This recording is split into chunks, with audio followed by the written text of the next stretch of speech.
we just continued to double flip, and then I ended up hanging on for 3 a few times. But along the way, there was a lot of little hiccups. This ramp was it had a few different kind of radiuses, 3 different radiuses in it, and then flattened off. So the ramp was quite harsh on the bike and the body when hitting it at such a speed. So I was actually I don't know if you saw on Instagram, but I was actually bending my handlebars on the up ramp on the takeoff from the G out. So I went through about 14 or 15 sets of handlebars. It's all part of the process, the first ramp that me and Josh built, and trying the triple off that, and then realizing, wow, well, this is a quarter of the size it needs to be. And then going to Travis's, I was able to pick up on some different techniques there, and I learned a lot about the ramps. I learned a lot about these degrees and exit angles and all sorts of stuff that I'd never really had much to do with.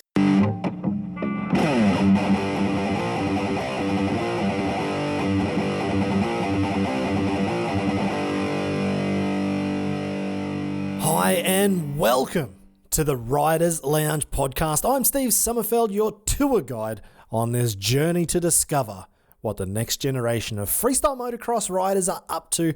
And today I'm really stoked to catch up with one of Australia's young guns, Jayo Archer. You may or may not have heard much about him. He's kept a fairly low profile, which is actually quite surprising for the things that he's already achieved so far. We actually had a really good chinwag before we started, probably another 30 minutes after actually, but all that off the record kind of stuff.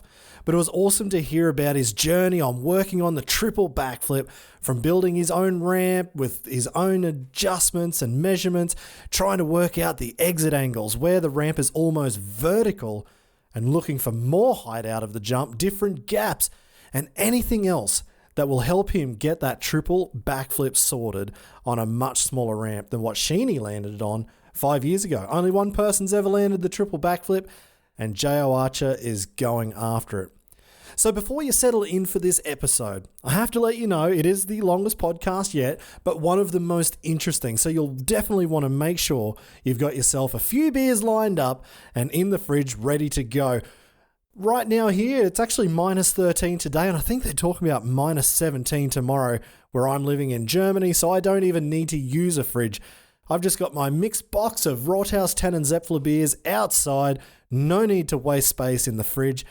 If I did that in Australia, it would probably taste like a cup of tea. It would be that damn hot. But here in Germany, no fridge required. Just pull the Tannen Zepfler alcohol-free beer out, and I'm ready to go.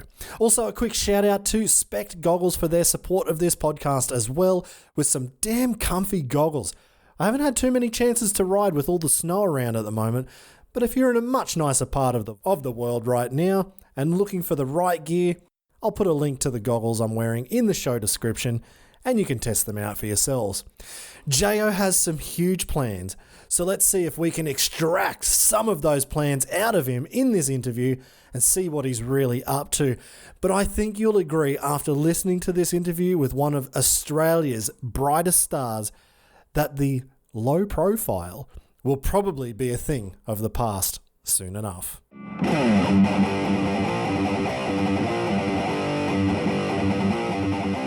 Thank you so much for coming on, mate. It's awesome to have you. But first thing I want to know about, the video that's come out this week, Double Backflip Cordova. Straight on Instagram. What's going on? Well, first of all, Steve, I'd like to say thanks for having me on here. It's a pleasure to be invited to jump on here with you. So cheers for that. And so the double backflip Cordova, it was funny how that sort of come up. I was actually driving home from work, and I've been sort of thinking the last couple of weeks, what's a double flip combo I can do that someone hasn't done yet? You know what I mean? And I was just driving home from work, and it sort of just come to me when I was in the car, and I thought, damn, I've got to do a Cordova double flip. So I went out to my friend's house. He's got a foam pit out there, and I was kind of thinking, geez, I don't really know when I'm going to do the Cordova, like what part of the rotation. I've actually done a Cordova backflip for probably over a year. So I sort of, just thought, oh, we'll see how we go. And it actually, the first one was a really good Cordova, but I didn't quite get back to the pegs. I was went into a bit of a Superman. And I made one little adjustment for the next one, and then the second attempt came around perfect. So I was pretty happy with that. So I'm excited to have that up my sleeve, sort of thing, and it's a kind of trick I would love to do. In a competition or a show or something like that. So hopefully there's an opening for me to do something like that soon. Man, that's crazy. I saw the double backy Cordova double knack. So I Yeah, guess that's that first one. yeah, That was impressive. But the Cordova, I actually hated the Cordova flip. I did it. I didn't do it very well, but I did it. But I hated every single one of them. And I think it was just trying to get my head around pulling back, then moving my body forward into the Cordova, then looking back, then pulling yourself back forward to, land. And I yeah. hated it. I just, every single one coming into the ramp, I was like, oh, all right. No, you know what? I'll agree with you there because honestly, the Cordova backflip is definitely not one of my favorite tricks either. It's one of those tricks that you just sort of do it when you have to. Like you don't. It's for me, it's not really that fun, and I found it a little bit funny.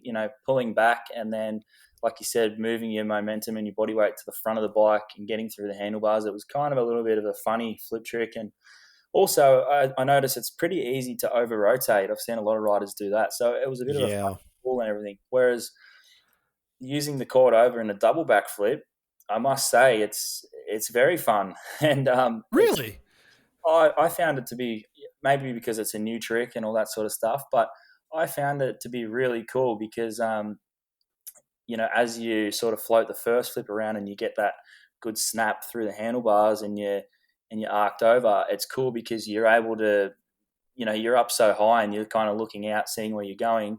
You can kind of spot your landing, and then as you go to get back to the pegs, this is one thing I found which helped me on the second one was as I finished the cord over, I sort of pulled on the handlebars up to my chest, tried to muscle the bike up a little bit, and in doing that, I was able to help my feet sort of find the foot pegs. And then as soon as I did that, I just tucked into the bike and then spun the next one around and was able to spot the landing again. So there's definitely a little bit more that goes into that trick with the extra backflip. There's a few extra techniques that you've got to do, but I think all in all, yeah, it felt pretty cool. I was excited that it worked out so well because I sort of had visions of just not getting that close for a little while, and so I was excited to bring it around. But I'm definitely keen to keep doing them and maybe try to get the cord over a little bit bigger, or even maybe just be able to hang on to it for a bit longer. So hold the cord over maybe halfway through the second rotation as well. So that's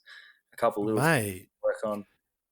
that would be unbelievable to see it go through into the second rotation because you don't see it too often. Hey, like I guess with the no hand double backies, you can see the guys holding it through and it's starting to go into that second rotation, but Yeah, that's not right. too many other tricks.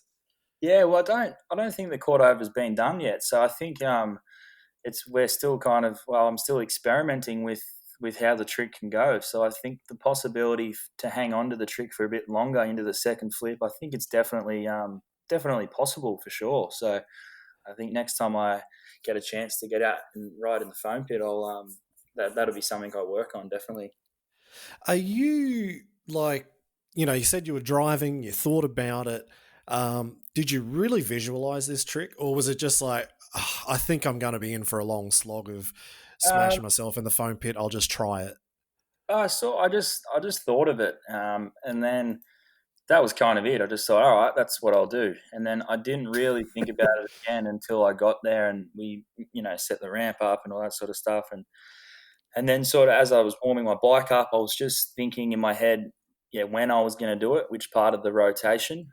And when I thought I was going to do it and when I did it was probably two different times. But what I did do is I just focused on getting a very good pull off the up ramp, and then I kind of just did what felt natural. So I went into the court over position pretty early on, but it was just when it felt natural. And then that sort of worked out. I think with these kind of double flip variations, I think if you put too much planning into exactly when you're going to go for the trick, I think you may forget about what you're doing. You know what I mean? You might mess up one of the steps along the way. So I felt just concentrate on a good pull and then just go when it feels natural and hold it for, as long as you want until it feels natural and just get back on. And that was kind of my starting point. I just thought I'll do what feels comfortable.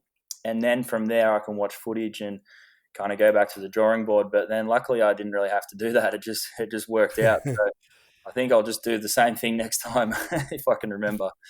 But no, it Mate, felt that's pretty cool. awesome. It wasn't extremely hard. I think the hardest thing about it would be just to get back to the bike, because obviously the bike is still rotating backwards and your body's kind of coming forwards to find your forearms on the flip lever sort of thing. So sorry, your outer arm on the flip lever. So it's a little bit that part's a little bit tricky, but yeah, all in all, I think it was a pretty cool trick and definitely something I want to land, in a competition or a show or whenever the time's right.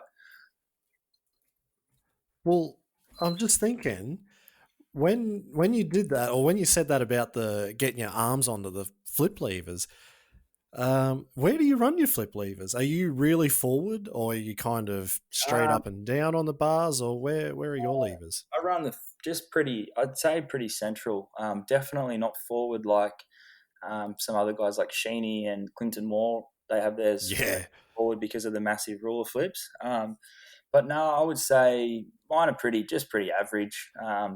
Similar to like Cam Sinclair's. Mine and his, I ride with him quite a bit, and I've ridden on his bike before a few times and noticed that they're in a similar spot. So I think it's just pretty central, just like our handlebars. They're just in a pretty central position too. So nothing too tricky there. Mm. Yeah, no, I was just thinking like, yeah, if they were a long way forward, man, that would be almost impossible to find your Yeah, arms on it looking for the Cordova double backy. Oh, where going, the hell's his lever? yeah, you'd end up going into a Superman or a ruler, I think, then, and you might come up with a new trick. Well, I was just about to say, new trick, mate. Go for the combo. Yeah, I don't know how I'd go getting back on that one. I might need a little bit more time, I think. So, why are you pushing so hard right now? Like, we're in the middle of COVID. I know a few riders are kind of taking it easy because there's no comps coming up, but Yeah, you're the complete opposite. You are smashing it, and you're throwing it up on Instagram, which is awesome to see, giving yep, me something to watch. yeah. What's driving you? Well, Steve, I think anyone that knows me knows I'm extremely motivated and driven. Obviously, this freestyle motocross and all this sort of stuff is a massive dream of mine, as it is for everyone else. But it's something that it really means a lot to me, and it's something that I really, really want to do and become very good at. So, I mean, that's the reason I wake up every morning at 3:30 a.m. and train for an hour and Whoa. a half in the gym before work, and then I go and work a normal, full day of work, and then I hope to have a ride, in the afternoon after doing all that sort of stuff. So I think I don't have an exact answer, but this is how I train and ride 365 days of the year. So I I don't have a real answer for you there, but I've been feeling really good on the bike. And my body feels pretty good. I've changed a few things with my diet and the way that I train in the gym and all that sort of stuff. So I'm feeling really good. And I've always had a vision to kind of do the bigger tricks, or not so much the bigger tricks, but maybe the bigger ramps. And I think, yeah, I've really kind of found my place with that at the start of this year with some double flip variations and a few other things that I'm working on. So I think there's no time to be COVID or not. There's no time to be sitting around waiting. You got to work hard and give it your best if you want to be noticed by the important people. So I'm just trying to do as much as I can in that respect, and yeah, just trying to do the best thing I can do for myself as well. And I like to set a lot of personal goals. Each day, I pretty much have a personal goal of something I want to do. Whether it's at work or whether it's doing certain things at the gym or whatever it may be, I always try to do my best. And to move forward, I think it definitely helps on the bike as well. Wow. Is that exhausting, having goals every day that you need to achieve? And what if you don't achieve it every day? Like, do you Oh, get grumpy at yourself, or there's do no, you just wake up the next day and go harder? yeah, there's no hard feelings if I don't, but I just they're not massive personal goals, but there's a lot of things I like to do at the gym. If I did a certain amount of repetitions of something one day, I want to be able to do either more weight or one more rep the next day. So I'm very competitive with myself, and I can be a bit hard on myself at times. But I think I'm so into my training and being healthy and trying to be good on the bike that I just enjoy feeding off those sort of things, and I think it helps motivate you. But it's definitely getting up, at 3:30 in the morning every day. It's definitely it gets exhausting, especially towards the end of the week. But that's what I've got going on at the moment, and hopefully, I'm really hoping that this year I'm able to take the freestyle full time and stop the normal day job, which would be a massive goal of mine, and I think it would definitely open up doors for me to be doing obviously a hell of a lot more riding. But I think I'd be able to show the world what I can really do on a bike, because at the moment I'm lucky to ride once a week, sometimes only a couple of times a month, because of other things like work. So that's definitely a big goal of mine. But look, I'm happy with how everything's going, and I'm pretty content with the training and the riding I'm able to do with the circumstances at the moment. But moving forward, I'd definitely like to spend a bit more time on the bike and really give it my all. But yeah, I'm happy with how everything's going, and I am feeling very confident on the bike. So that's the main thing. Like you'd know when your confidence is high on your bike and your body's feeling good, you can really ride to your full potential. So I can't complain with that at all.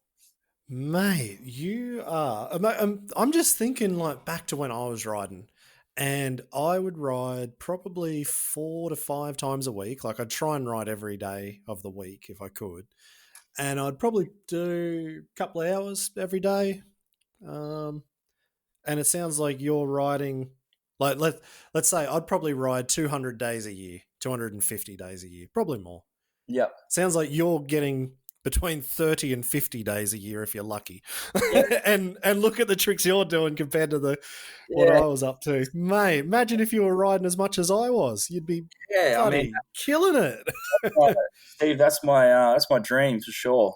And I think with my work ethic that I use in my normal job and my training in the gym and stuff, I'd really love to be able to transfer that over to the bike and spend hours every day on the bike. But as I said, I'm that's the circumstances I have at the moment. So I am happy Yeah. with that, because I feel lucky that I am able to ride, and I do have access to a foam pit and an airbag when the time's right that I can use them. So I've definitely got the right tools for the job. I just need to I just need to get a few sponsors, hopefully, to help me out and kind of let me ride full time. But yeah, that's a goal that I have for myself for this year. So hopefully I can keep chipping away at that and work towards it. I think we're on track for that anyway. So I just got to just keep my head down and keep working hard.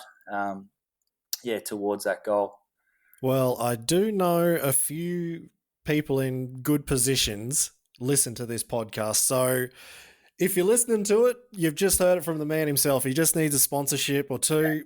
Get him out of this normal job. And if this is what you can do with one ride a week, mate, I'd love to see you doing this full time. That would be unbelievable. Actually, so I guess the big question that I want to know is what the hell are you doing for work? What's keeping you so occupied? So I do a few different things, Steve. I work in civil construction, so um, Right. we do pretty big days. We do sort of 12 hours every day, and then in between that, I do bricklaying as well. So I've got a few different things. I do a fair bit of weekend work as well with the big hours, because it's good money that we can make, and obviously without having any sponsors or anything like that, I have to fund everything myself. So unfortunately, I do have to work quite a bit, but it all goes back to the bikes, you know what I mean, and buying bits and pieces and ramps and just all that sort of stuff that we use as freestyle riders. So, but I'm very lucky. I have a really really good sponsor, Freeform Action Sports. So my friend Yeah. who owns Freeform, he's a legend. He's been with me now and supporting me for probably 2.5 years now. So he he's a legend, and I think hopefully you guys will see a lot of him in the future with at events and stuff, because his knowledge is incredible. He came over to Travis Pastrana's house with me last year, and he's a massive help. He owns a bag jump airbag. And yeah, he's just the guy. So I'm very, very lucky to have his help and support, and not only him, but his crew, his brother and his friend Wagsy that work alongside him. I'm lucky to have them on board, because without them, I wouldn't be able to do any of the stuff I've been doing. So, Mate, that's unreal, isn't it? And it's good to have, especially this is a tool for your job as well. It's not just a sponsor to give cash, which is absolutely fantastic. We need to live and we need to pay bills. But if it's a major tool for your job, especially in pushing freestyle, that's not right. bad. The airbags, the bag jump airbags are honestly second to none. I think with the way that the sport's going, with bigger ramps and bigger tricks and stuff, with the foam pit, things like that, it's just not possible. It's far too dangerous to jump some of these big ramps into the foam pit, and especially when you're pushing the limit, trying to do silly tricks on a bike, it's just not possible. Whereas the bag jump airbags are just insane. It is remarkable how much of a beating the airbag can take and not get damaged. We've had the bag out in rain and hail, and then in 40-degree heat, and the things are just so strong, and it just allows you to go really, really big and really high in the air, and you land and you don't get hurt. So it's incredible. So I'm very, very lucky to have access to ride Josh's airbag. So that's one of the biggest things which has helped me with learning some of these tricks. So that's definitely, I think that's one of the most important tools for a freestyle motocross rider in this day and age. Well, you've spent a lot of time in a foam pit, now on the airbag. Do you see, is there a difference in how you approach landing on it? I've heard from other guys that you should, if you're thinking about doing something for the very first time and you think you're going to land on your head, probably better to do it in foam. But I don't know. What do you reckon? It's not a bad question. I think, look, to be honest, I've never jumped 75 feet off a normal ramp into an airbag. I've jumped off some really, really big ramps into the bag, but I think it's definitely a different feel. The biggest thing you notice in a foam pit is when you land in the foam pit, whether the bike's running or not, you just land and then you're just stuck. That's it. Where you land is where you end up. There's one thing you notice with the airbag is you do tend to move a little bit when you land, but not crazy. Like, you can land with the throttle on and you're not going to take off, sort of thing. But there's a little bit of a different feel for the landing. But I can tell you that I've landed on my head doing certain maneuvers and into the airbag, and it's definitely okay. Like, you can get out of it fine, but there is one thing you've got to be really onto with the airbags when you're going off such a big ramp, and that's controlling the correct air pressure. Yeah. So the airbags have got to have a certain amount of air in them, and I think that really comes from experience, and that's something that Josh from Freeform Action Sports really has nailed, because some of the airbags can be pretty temperamental and they're all a little bit different, the brands and stuff. But I think getting to know your equipment and really knowing how the bag is meant to sit naturally is the key to having a soft landing and getting away with it well. Whereas the foam pit, as long as you got it fluffed up, they're always pretty soft. But as I said, you can't really go as big. So I think, look, I much prefer the airbag for the stuff that I do. But definitely, I've had a lot of good times in the foam pit over the years, and learning how to backflip and all that sort of stuff. And I think they're both great tools that we use in freestyle. But I think definitely the future is these airbags. Like, they're just amazing. And then obviously they're making the airbag landers too. So they're just insane how good they are. That's just so good for progression and kind of innovation of tricks and just upping your riding skills and your confidence. Like, having the airbag lander is just so big for your confidence, because you can kind of go from a foam pit or a big square airbag, and then you've got a stepping stone to dirt now, so you can go to the lander before going to dirt. So it just does really good things for your confidence, and it just keeps you safe and in one piece. Well, that's the thing. Like I remember, let's say when I know I was really trying to push like a KOD flip and trying to get a ruler flip, and you kind of look. Well, I do. I kind of looked at the back of the landing, and you jumped it a couple of times, and I don't know. Maybe it was the point. Oh yeah, this landing looks good, and I feel good, and I just do it. But then there are days where I go somewhere else and you look at, oh shit, I can't even see the top of the landing from over the top of the up ramp. And you're like, Yeah, oh, I don't want to overcook this. Like, I'm just going to take this one easy. And so your confidence is down in the gutter and you yeah, still do it, but you're not feeling good about it. And I've never actually jumped onto an airbag landing, but yep, the feeling that I think I would have would be like, I'm just going to throw it yeah. because it'll Oh, be fine. I don't know. the airbag landings are seriously amazing. Like I remember the first time I ever jumped to one, um, I just did a straight jump, and as I was coming down to land, it was almost like I was sort of getting my body in the attack position and kind of getting ready to brace the landing as you do on dirt. And I Yeah. remember landing on this thing, and it was like my suspension did not even compress because it was ridiculously smooth. I think the best way to describe it is it's like you're landing on a cloud. Like there is Mate. nothing there. And you can. They're actually really good for practicing like turn downs, whips too, because I've done a few, big ones and kind of not got them back 100% where you could have possibly high sided on a dirt lander, and you can pretty much land sideways on those things and just ride out of them. Like it's incredible. Really? Yeah, I've no, I've even seen guys do 360s to airbag landers and kind of come back a little bit crooked, and just be able to ride out of it. Like it's pretty incredible how they work. So Man.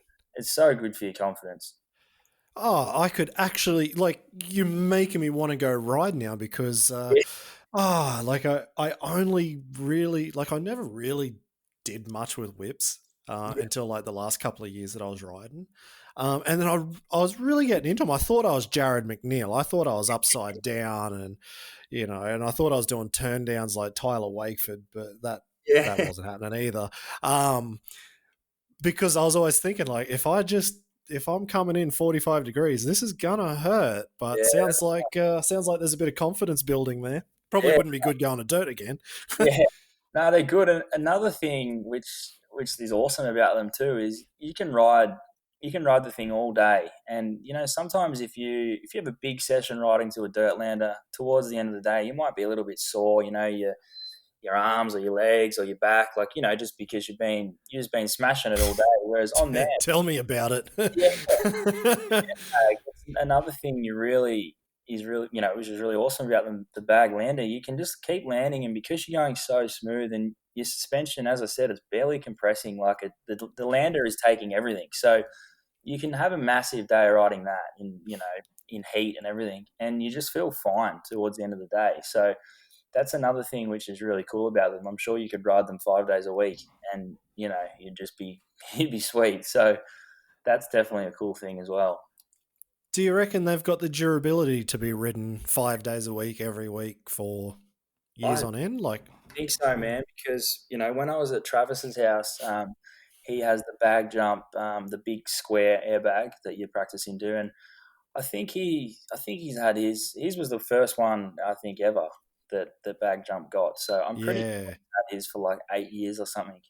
And we've seen all the crazy things that they've done on Nitro Circus, jumping into that airbag, and with Sheeny with the triple backflip and all that. Like it's the thing's taken a beating, and I was jumping into that very same airbag, and the thing was still it was still sweet. It's like it's crazy how strong they are. They're built incredible. So I honestly believe you could just ride it and ride it and ride it, and I just think I don't think you'd really get yourself in too much trouble. If you do put a tear in it, there is a way that you can heat yeah. material back over it. So there is definitely ways that you can fix it if you do have a minor incident. But I think all in all, they're just they're pretty strong. I think the guys, Martin and the other guys from Bag Jump, have just really done their homework in creating something that is just it's just built to take a beating from dirt bikes and BMX and snowboards and scooters and everything they jump into it. So yeah, they're pretty cool. Yeah, it's definitely an interesting direction. Like So I've heard some I've few seen guys. bag jump. I guess the big airbag guys, they brought the topper to Red Bull Dirt Diggers, where Yep. Luke Ackerman did a double backflip off dirt Yeah. to dirt, so he used Yeah. that one. I've seen the Chinese ones, uh, seen the factories, and I don't know, like they all it. I don't know, like it. Just looking at it, just having an airbag one way or another seems like the best way to go forward. Yeah. The durability, that's something I don't know. I think that's what we'll find out in time. But if you, like you say, if that first one that Travis has had and it's copped such a beating over the years and it was the first one they made, well, Yeah. I might think. be the way to go for everyone instead.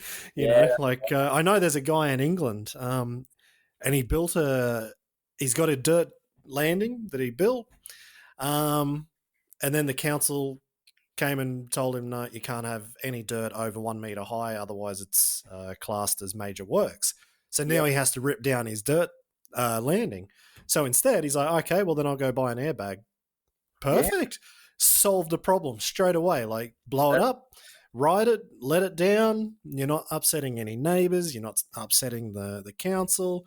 So exactly yeah, right, because it's not a permanent structure, so you can pack it up and and another cool thing is you can transport it. You can take it to your mate's house, or you can take it to a show. And it's something I've noticed in Europe. There's some guys they're actually doing shows now to an airbag lander, which I think is cool.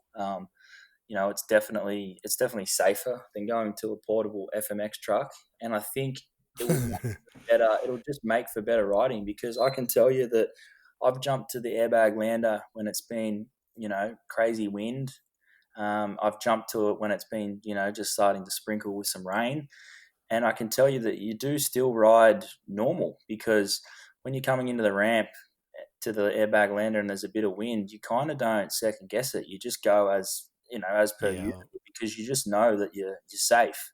Whereas to a portable FMX truck, it can be it can be a big thing when it's super windy, because I've done I did a heart attack backflip a couple of years ago, and it was massive. It was the biggest one I've ever done. Like looking through, and as I came back to the bike, it wasn't windy or anything. It was just I just did the trick way too big, and as I come back, I got a bit crossed up, and took what would have been a massive crash to a dirt down ramp, and I just got up and brushed myself off, and I was fine. I didn't have a grazed arm or a sore head or anything, and it was a massive crash. And I literally just got up. I think my bike was a little bit twisted, just the forks. Like I didn't even bend handlebars, didn't break a lever. I just straightened out the front end, and then I was good to keep going. So I think, I think it's definitely the way of the future, and I think it's really good for the sport. I know there was a few people in the early days that were against him and saying, "Oh, you guys are pussies" or whatever. But the way I look at it, if things like that can keep us doing shows because of safety reasons, and not only that, we can do bigger and better tricks, I think that's the best thing for the sport. So I'm all the way for them. I think they're one of the best things that's happened for freestyle. In the last kind of 3 to 5 years, they're becoming a lot more popular, and I think it's awesome. Well, that's the thing. I was against them purely because what I thought the crowd would think. Yeah, Like, would the fans go, "Oh, what a bunch of pussies!" Like, come on, guys. You're on a motorbike. You're on a dirt bike. Go to dirt, and like, does it really, like, would you lose a lot of that the danger factor, which is half of why they watch it? It's why people got into it. It's why it was gnarly at the start of the sport and crusty demons and da da da da da. I definitely love them for us, for riders. I think it's yeah, definitely the greatest thing. I wish I rode onto them. I'd still be riding right now. yeah, I think I'd have a hell of a better chance than the flat ass mobile landing I landed on. yeah.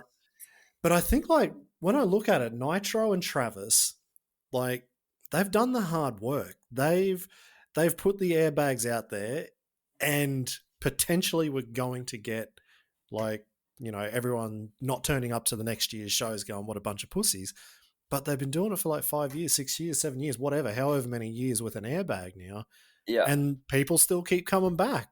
The tricks are getting bigger. So I'm like, well, Well, those that's guys have actually done the work. Like, people don't care. Okay, if people don't care, and I think everyone's seen that now.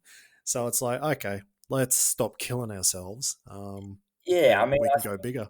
I think Nitro, like you said, they've done their homework and they've made a really good decision with the landers and the safety sort of side of things. But the reason that they have done that is it's purely so the riders can do more and give more back to the fans. It's not like they don't have guys just doing sort of small upright tricks, to the airbag.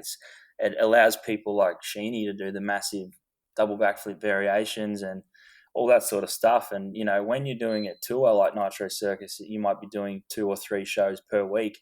You just couldn't imagine doing a massive double flip variation to a portable lander or a scaffold lander like 3 times a week. It would be insane. Whereas, doing it to a safer lander, I mean, there's still a lot of danger involved in the landers that Nitro have for sure. I'd never take anything away from the guys on there, but I just think it allows freestyle riders to really push it and keep the sport pumping. So I just think it's insane. I think it's really, really good. I think I don't think you could have a bad thing to say about it. And I think the people that do kind of say a bad thing about it are probably just a little bit uneducated. Like they just haven't had a chance, or they just haven't had a chance to ride on one and get to see how cool they really are. So That's it. No, I completely agree with you, man. Well, you said at the start that you did ride a lot with Sinks, and I think that's where I met you the first time down at Sinks's place, yeah, many, many, many years ago when you were yeah, a young buck. yeah. What was it like to ride with Sinclair, especially at that time, because he was the first rider to bring the double backflip to as many competitions as he could, and then he was doing them on Nitro Tour as much as he could, and Yeah, and the Krusty Tour even before that. exactly Krusty Tour before the Nitro Tour. So growing up, like, you've had a hell of a mentor, someone who was an innovator. Maybe not innovating the double flip, but he certainly learnt the double flip and put it into practice more than anybody at that time. How did that sort of, I don't know, how did you grow into riding with him, and did you just go, okay, double flips, that's normal? Yeah, well, it's funny. It's funny when you say it like that. But look, it was awesome. It was incredible for me to have a mentor like Cam and to be able to spend so much time with him. When I was around sort of probably 10 or 11 years old, me and Cam actually lived together for about 2 years. So, um, it was like having your older best mate that you look up to live with you. So for me, it Yeah. was awesome. We used to ride BMXs together and 50s and all sorts of stuff. So it was really cool. And I was able to learn so much from Cam. And when I first started riding with him, I was racing motocross. That's what I grew up doing. So I remember going out and I always liked ramps and stuff. I hadn't really had much to do with them, but I started jumping ramps with Cam and he was teaching me bits and pieces. And then, went out there one day and he's like, well, you going to do a backflip or what? I was like, yeah, of course. And started doing that. And then I landed my first flip when I was 14, which was cool. I was still racing then. And, yeah, it was awesome. But yeah, through that Impressive. career and especially when he was really working on the double flips hard, I was always around, and sometimes I'd be pulling him out of the foam pit with the crane and all that sort of stuff. So to see his just his drive and his passion, for what he loved doing and for the bigger tricks, which was the double backflip, man, it was something really cool to see, and that was something that I was able to really learn and just really just enjoy watching. And then I remember when he learnt the flare. He did the flare at the Sydney X Fighters Yeah. because it was about literally, I think it was maybe 4 or 5 days before the X Fighters competition. he wanted to do a 540 flare, so we're like, all right, well, there's no quarter pipe. So we got a super kicker and turned it upside down sort of thing, put it on its end. And he had that set up next to the foam pit. It was pissing down with rain. And he went and did one perfect into the foam pit. And I reckon he did about Really? 3 or 4 of them. That was it. And then he went to Sydney and nailed it in qualifying and in his run. So, he's a massively skilled rider, and he's got balls too. So being around him was it was awesome, and especially after he had his accident, which most people know about. He's got his movie twice, which is basically a documentary on how all that panned out. But to see his motivation and passion to come back from the injury, which was incredibly bad. I'm sure most people would have seen, the state that he was in after that accident. He basically had to learn to walk and talk again and everything, and to be able to even ride a bike again was, incredible. But to come back and win X Games with a double backflip the next year was like, I can tell you right now, there's not many people in the world that would do such a thing or would want to put themselves through that. So I think That's it. I think Cam, he always deserves. He always gets the respect he deserves because he's a beast, and I've been very lucky to spend a lot of time with him and to learn a lot of things from him on the bike. And I remember when he did start doing the double backflip, it was something I always quietly dreamt of doing, but it was not the kind of thing I'd talk about because there was only kind of 2 or 3 people doing them at that point. So, but it was always something I used to just picture trying to do one day, and then when I was able to start doing them, I remember working on them with Cam in the foam pit and him kind of coaching me along and teaching me little techniques that he used to do, and it was pretty cool. So it's awesome that I've been able to start doing that now as well. Man, well, that was going to be my next question, was knowing what he went through himself, almost dying, getting back up, doing it all, and the mental strength that would have taken to do what he did. Did he ever try and talk you out of doing the double backflip? No, he didn't really, because you know what it's like being a moto rider. You never like to think about that kind of stuff. Obviously, there is a risk involved in anything we do, but I think Cam knows that I'm pretty passionate and pretty motivated about freestyle, and he was definitely always onto me about taking the right steps though, and not rushing into anything, especially something as serious as a double backflip. It's not the kind of thing that you can take lightly. So um, he was always very supportive, and just kind of made sure I did things in the right manner. I didn't rush into it, and I had everything kind of set out, and the foam pit was fluffed up, and there was just step by step we did things correct, which was good. And I did do a fair few into the foam pit, before doing it to an airbag lander, and then to dirt at the AusX Open last year. But no, Cam he's always been really supportive of that, so it's been good. That's awesome. What about family and friends then? Have family and friends said to you, Jayo, like this is getting pretty nuts now?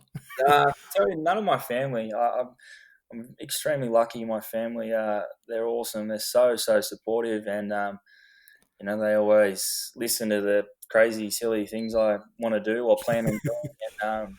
And not once has anyone in my family or my girlfriend or anything ever said no. They're generally the ones that are telling me, you can do it. You work hard, you can do it. You gotta stick at it, sort of thing. So I've been very lucky with that. I think as for friends, I've definitely had a few friends say, "What are you doing?" or "You're not gonna be able to do that," or whatever. But I think the most important people that are closest to me have always been really supportive. So it definitely helps when your family and friends are kind of giving you the nudge, saying, "Yeah, you can do it." It makes you makes that little bit more confident, which is good. That must be the best feeling in the world. I mean, I've never had anybody tell me it was a dumb idea. I mean, my dad never watched me. He said if I ever crashed out in the paddock, and broke my neck. He was going to come out and hit me on the back of the head with a shovel and put me out of my misery. But he never said don't do it. Yeah. He did knock over all my jumps. Like when I was a kid, like when I was in high school, so I'd have to get on a bus and go into town, go to school, get on the bus, come home. But on Thursdays, he would play lawn bowls. And so, like, we were dairy farmers, so he was working all day, every day. But on Yep. Thursday afternoons, he had that one off. So I would get home from school, I'd jump on the tractor, I'd make a jump, I would jump it for about an hour. But then when I went to school the next day, he'd look at the tractor, see there's fresh dirt, and he's like, little bastard's gone and built a jump again. So he would go and knock the jumps over, but he never actually said don't do it. And then when I got a bit older, I went to uni, and he's like, all right, well, this is your decision. Like, if you want to do this, You're old enough now, Steve. Yeah. that's it. You're old enough and dumb enough. You can do what you want. And so I've always had that feeling as well of no one's really said don't do it. Like, just go for it. Like if this is what you want, go for it. And it's a good feeling. And it sounds like you've got definitely the right people in your corner. Yeah, for sure. But then the next step that I wanted to touch on, and you've already mentioned his name, and you said you were over there as well when you went to Travis's house. Yep. Not to go from, because this is just all it's just a process in the making, but going to Travis's for the first time, how did that come about? And what was it like to turn up there for the very first time and then to have his confidence?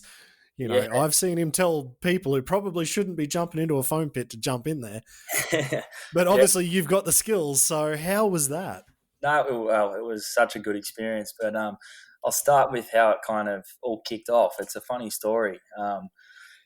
I had a plan, to do a triple backflip. It was something that I wanted to do. So myself and Josh from Freeform Action Sports that I spoke about earlier on, we came together and had a few ideas, and we ended up just drawing a ramp on a piece of paper, with little measurements and the degree of the exit angle and stuff like that we wanted to do. And we built the ramp, and then I just pushed it 50 feet from the foam pit and had a crack at the triple into the foam pit for the first time. And from there I was like, shit, wow, we can do it, sort of thing. And then the way that it all kicked off with Travis, I was at work, and I remember having a shitty day, and I was just, all I would be thinking about is freestyle. I want to do this and want to learn that trick and this and that. And I ended up reaching out to Travis via email. And I basically, I knew Travis a little bit, but not well. I'd met him a few times, but I definitely didn't know him well. So the chance of Travis replying to me, I honestly thought was very slim. But I thought, you know what? I want to do this. I want to see if he writes back. So I sent him an email, and I told him my plan of what I wanted to do with the triple backflip, and I sent him a few clips that I had on my phone of me trying them into the foam pit. And anyway, and once I'd sent that, I was back to my shitty job. And then I could not believe it. But, maybe an hour or whatever later, my phone went off, and it was an email from Travis Pastrana. And the first thing I did was screenshot it and send it to my family. I was ridiculously stoked. I've gone from having a shit day at work to having the best day of my life at that point. And Travis could not have been any cooler. He was just like, hey, Jayo, what's up? Yeah, that's cool. Awesome. You want to do that? And we chatted back and forth for a little bit. And then the best email, he just said, all right, here's my address, blah, blah, blah. This is when I'm home. Let me know when you're coming over. And I was just like, wow. So for the next probably 2 months, I did not ride my bike once in 2 months leading up to Travis's. All I did was work, and I put aside a bunch of money to pay for the trip and to send my bike there and all that sort of stuff. So I just worked my ass off 6 days a week for 2 months. And then when I got to Travis's, got there, and we, myself and Josh from Freeform, we went over together, and it was awesome. We pulled up and we got the big, the big Dodge Ram truck, or Ute as we call them in Australia, and it was very surreal. And as we drove from the airport, we just couldn't believe it as we were pulling up to Travis's house. Like, it was just, I've watched so many Nitro Circus movies and DVDs and all that sort of stuff that I felt like I'd been there because I knew the whole layout of his property and his shed and all that. But actually being there in real life it was absolutely amazing. Like, just pulling down the driveway, he's got the big skate park and and all the big American trucks and all the ramps, and there's so much cool stuff there. Like, there's ramps there that are the first ever mechanical front flip ramp that Paris Rosen was using 15 years ago or something, and there's the first that they started building with all these little extra attachments on there, and it was just incredible. It was like a museum for dirt bikes, and it was that there was at that time. That then was the best day of my life, and I just could not believe it. And as we got there, we didn't really have too much of an idea what was going on. We were just in shock. And Travis wasn't actually there. He arrived about half an hour later or something. But at this point in time, I still didn't have accommodation sorted. We were just going to kind of get there and figure it out and figure out where was close and kind of set up a base. And then Travis rolled in, cool as, and he's like, yeah, well, you guys are staying here. And me and Josh just looked at each other.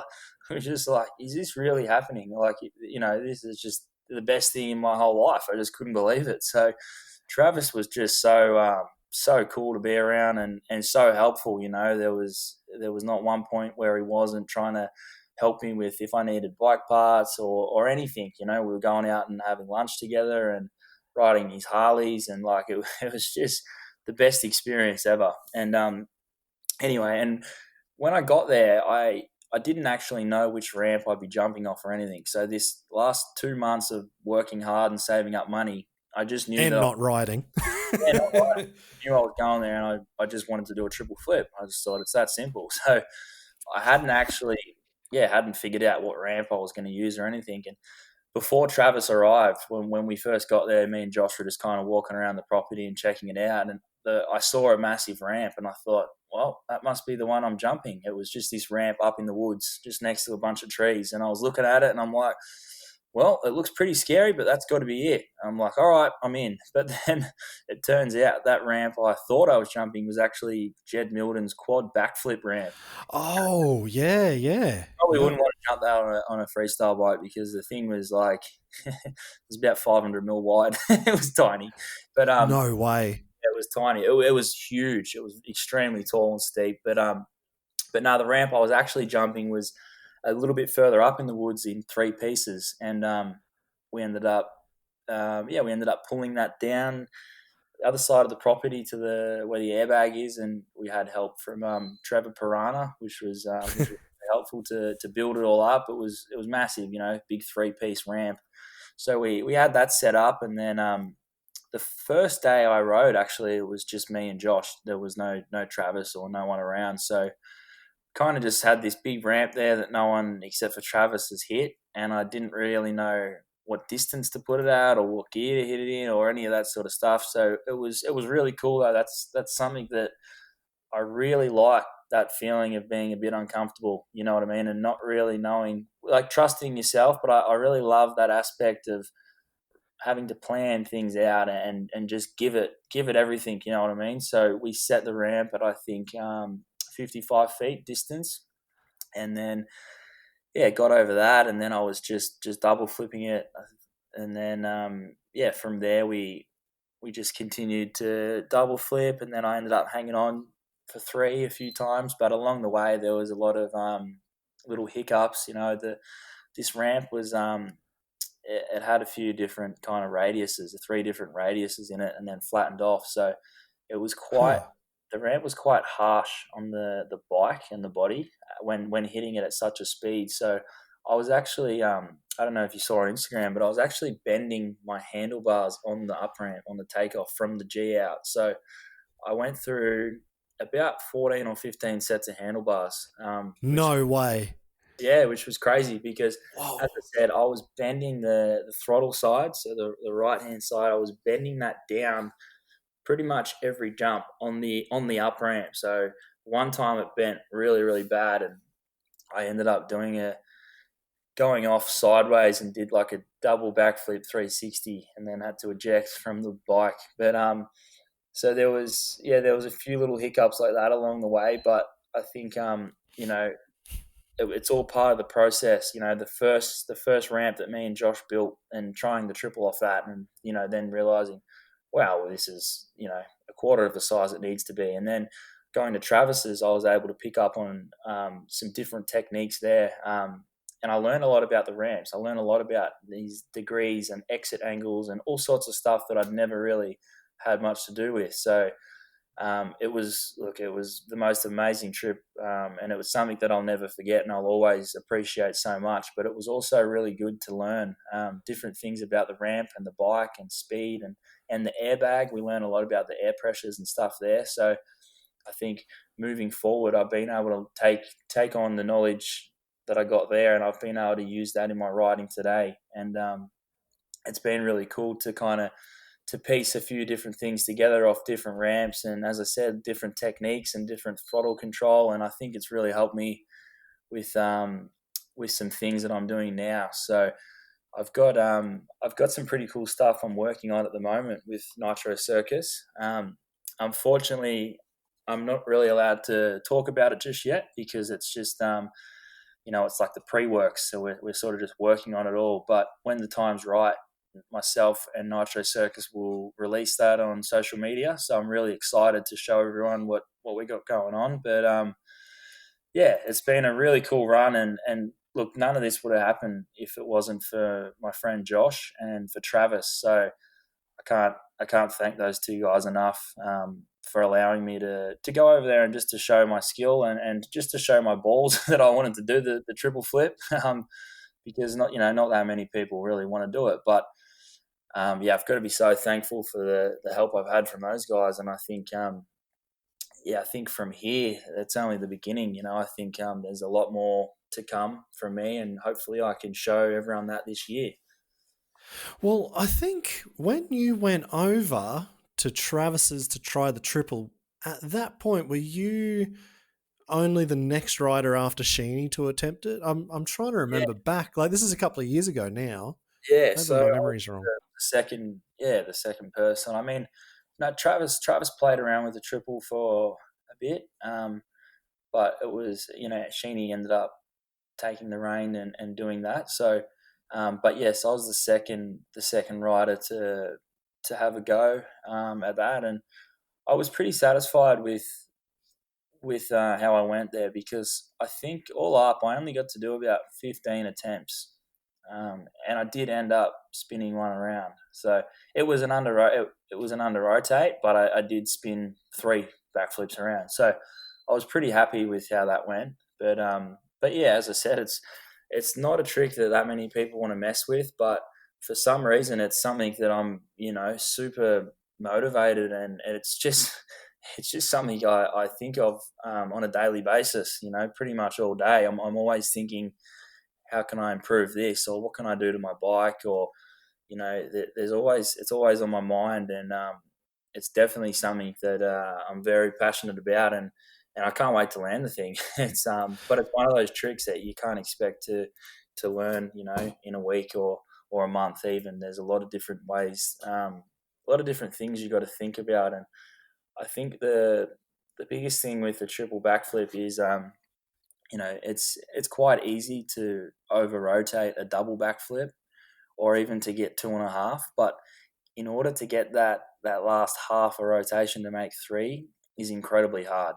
And before you kind of try it, you don't really get to understand that. Travis did tell me that exact information beforehand, but until doing it yourself, you don't realize, because the reason that last backflip is so incredibly hard is because once you hit your peak airtime, you can imagine once you get to your highest point, you're then free falling. So you're then coming down towards the ground with no momentum, and you're trying to pull a backflip as you're free falling from the sky. So it's very, very hard to get that last one. So there's a lot that you have to adjust, with your body position and all sorts of stuff. But I think all in all, like Sheeny would know, it just takes time and techniques, and there's just a lot of things you could work out. And I've got to give all my credit to Sheeny all the credit, sorry, to Sheeny, because he's just a beast, and like the amount of stuff that he's done on a bike is incredible. But the triple backflip that he did off that ramp was it was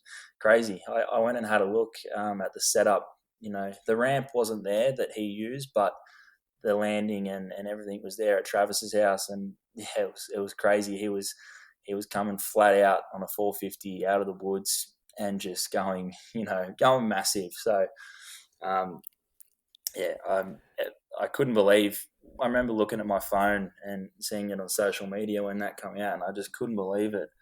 That someone did that, and then a couple of years later, it's something that I'm trying to do, and that I don't stop thinking about. So it's kind of funny how things work out. But yeah, that's Man, definitely focused on getting done this year.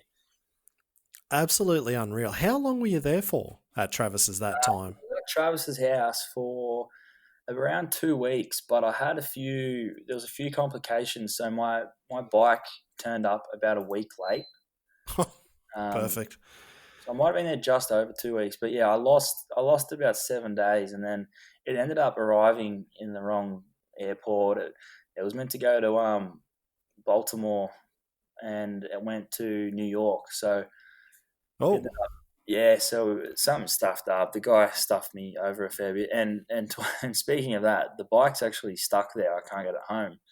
They won't let me still send it. now. Still there now, 2 years later. So yeah, I lost around 7 days at the start, and then there was just a few other little dramas along the way, and then didn't realize I was going to go through so many sets of handlebars and things like that. So I didn't get to spend that much time on the ramp, but that's why I was pretty satisfied with how it went for the amount of time I kind of had on it. And another thing I didn't realize until getting there was on a ramp that big, and even though the airbags are incredibly safe and awesome technology, your body and your bike can only take a certain amount of hits per day before your focus isn't quite there. So it was the kind of thing I was only sort of doing, 3 a day, Yeah. because I'd normally just kind of, if you're a little bit beaten up, or it was also extremely hot when we were there, but for something like that where you've got to really give everything 110%, if there's something that's not quite right, you're not quite as focused, or your energy's a bit down or whatever, it's one of those things you'd rather save for the next day. And as you can imagine, like after each jump, I've got to go back to the garage. I've got to take my grips off, take my levers off, change handlebars, straighten the front end, all that sort of stuff. So it was a little bit more time consuming than just jumping over and over again. So there was a few things like that which I had to learn to deal with while I was there. But as I said, I think I was able to learn so much from it. And every time I do things now, I've always got a few sets of spare handlebars. So that was Man, that's unreal. Like, there's a few things there to unpack, but first, your bike's still sitting there. I'm guessing is it like at a JFK airport in New York, or is it in yeah. Baltimore, or where is it? Yeah, so the bike is at Travis's house, so it's in a Oh, okay. so it's all packed up in a bike crate. But I won't mention the name of the company, but the company that I chose to send the bike over with, I think he charged me like $5,000 to send it there, and it was meant to be coming back. And as I said, it arrived a week late, which I was really disappointed about, because I was like looking at the ramp and the setup, and I was so excited to ride, and the thing just wasn't there. And I was calling him, and I was trying to track it, and all sorts of stuff, and it was just I wasn't getting an answer. And then I went to the wrong airport, and then when it was time to head home, I was making it pretty clear that I needed to send the bike before I flew home, because I needed to pack it up into the back of the ute and drop it off at the depot, Yeah. airport, or whatever, and make sure it gets home safe. And then I had the Ausex Open coming up, so and then he just kind of stuffed me around, and he lost some paperwork that proved that it was a temporary import to America. Oh no. Basically, we couldn't prove the bike wasn't stolen or whatever. So it's a long story, and it's still it's still going on now.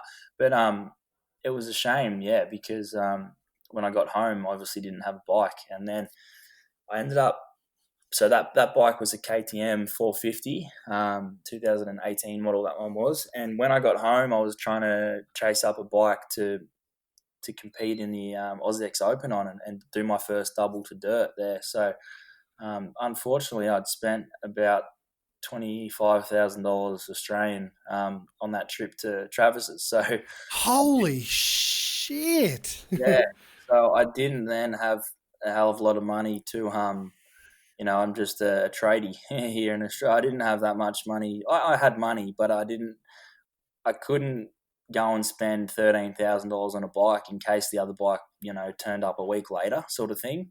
So I actually ended up going to a local bike shop and I borrowed a second-hand Husqvarna 450 for the AusX Open.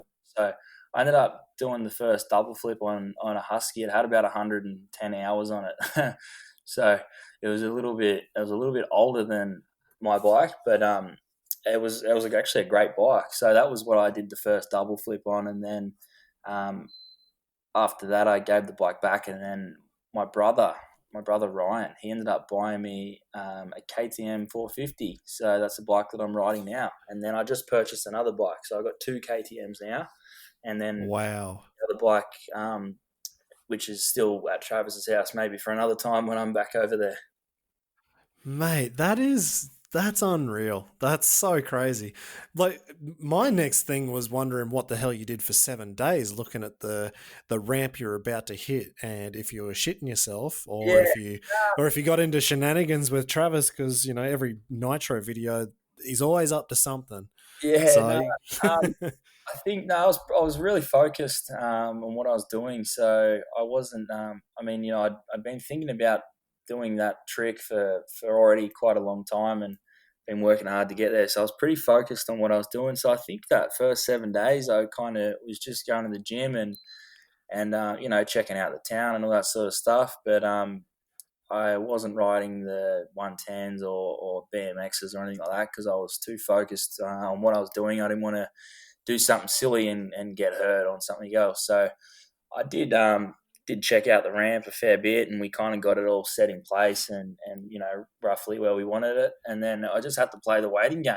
There's only a certain amount of times you can go to the gym in one day, so patiently waiting. I was just kept checking my email to see if I'd got an email from the guy, and I was trying to track the parcel like you do, at Australia Post. I was trying to track it, and it wasn't updating and all that, but yeah, it was a little bit painful just because I was in, heaven basically at Travis Pastrana's house, and I didn't have a bike, so it was a little bit shit. But just yeah, a bit. that's how it was. It was just how it worked out. So I couldn't really do too much about it. But as for the ramp, I wouldn't say I was shitting myself. I was pretty. I knew the ramp was going to be pretty big, so I was ready for it. I'd been thinking about it for 2 months when I was at work prior. So when I got there, I was actually really happy with how big it was because I knew it had to be big in order to try that trick. I was really hoping it wasn't going to be any smaller. So I was pretty excited to hit it. I wasn't really scared or anything like that because it was just a good setup and it was just what I wanted to do. So I was more so just excited to get on it and get into it. So it was a little bit painful, but it all worked out for the best, I think. That's crazy. And so was that ramp, like, I'm just trying to think of all the different ramps, because I guess, like you said, his place is a museum of bikes Yeah, and ramps and all sorts of things. Was the ramp that you tried that first triple on, is that the moon booter that we see at Nitro now, or was that just a nah. first attempt? That was different, right? So that was a different ramp. That was a ramp that it was built for Travis to do a double backflip 360 on. So I Yeah. think Macho action figures he does a double flip three off that exact ramp. So I'm gonna say I think it was purposely built for that trick, and then it was kind of just sitting around. No one else had ever hit it. I don't think anyone else really had any need to hit it, sort of thing, because it was just a big random ramp. But then that was it just ended up being the one that I jumped off. So it was a pretty cool ramp, and I think since since being there, I've actually saw I saw some footage on Instagram of Travis double. I think he did a double flip Superman ruler sort of thing on his KTM 252 stroke off that same ramp into the airbag. So it was pretty cool, and it was good to see that TP was still using that ramp. Still getting on it, that's for sure, man. No, it looks good. I mean, I saw obviously everyone saw the double 360 off of it, and I was just wondering. I was sure that was the same ramp you tried the triple, but then I know like you've come back and you're trying the triple on the moon booter. We'll talk about that in a minute if we can. Yep. But I was just thinking, so you've got this issue with your bike. You've got home for AusX Open. Yep. You had the Husqvarna that you've borrowed. Yep. all of that just sounds so completely crazy anyway. And then you went to land your double backflip for the first time on dirt at AusX Open, Yeah. hometown advantage. Yeah. And you beat Sheeny, mate. Yeah. Was he out the back kicking over petrol cans, or was he just happy to see a young buck like yourself coming through? Tell you what, Sheeny couldn't have been any more supportive on the day. He was really great to me. Obviously, he's done so many double backflips, so he was a great guy to speak to. But on the day, I was pretty head down, pretty focused sort of thing, and I remember measuring out the ramp, and I'd been practicing the double flip I was doing it at about 55 feet. And I think I don't know, that was just what the super kicker was set at Cam's house. And then, so that was that was my gap I knew, and the speed and all that. And when I got there, I measured it, and it was set at 47 feet. And I Yeah, thought, shit, yeah. what's going on here? I was like, fuck, I've never even jumped a super kicker at 47 feet. And on the day, I didn't even want to straight jump it. So I didn't. I just, Really? no, I didn't even straight jump it in practice. I just jumped 75. So what I did was to adjust the speed, without doing a straight jump, what I did, I always measure out my run up. So I get a measurement from the bottom of the ramp, and I normally, put a rock or kick a bit of dirt or something, where my mark was. So for that particular jump, my run up distance was 82 feet. That was what I liked using. So for that jump being a smaller gap, I just adjusted it. So I ended up marking around, I think it was around 76 feet. And that Huh. was all I changed. I actually hit the ramp exactly the same. I came in with what I thought was the exact same speed as normal, but I just took a slightly shorter run up. So the only time I ever jumped that ramp at AusX was just the double flip. I didn't want to waste my time Wow. straight jumping it, because it was like different distance, and the ramp was on, it was like a 45-degree angle. It wasn't straight with a lander, because the Supercross track was, we were using the same down ramp. We were sharing the down ramp with the Supercross racers. So the super kicker was on the side. So it was kind of pretty uneven and not straight and stuff. And I thought, you know what?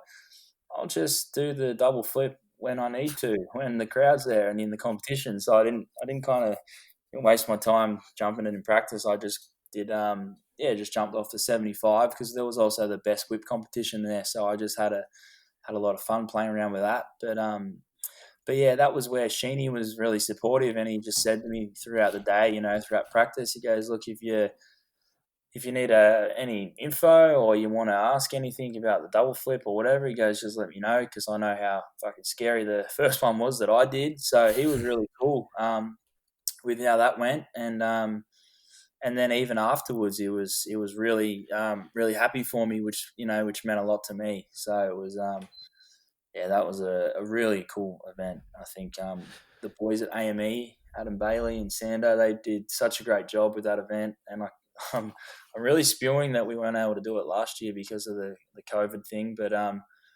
hoping that they do one this year in 2021, because hopefully I can take one of those new double backflip variations to it this time and come back with something a little bit better.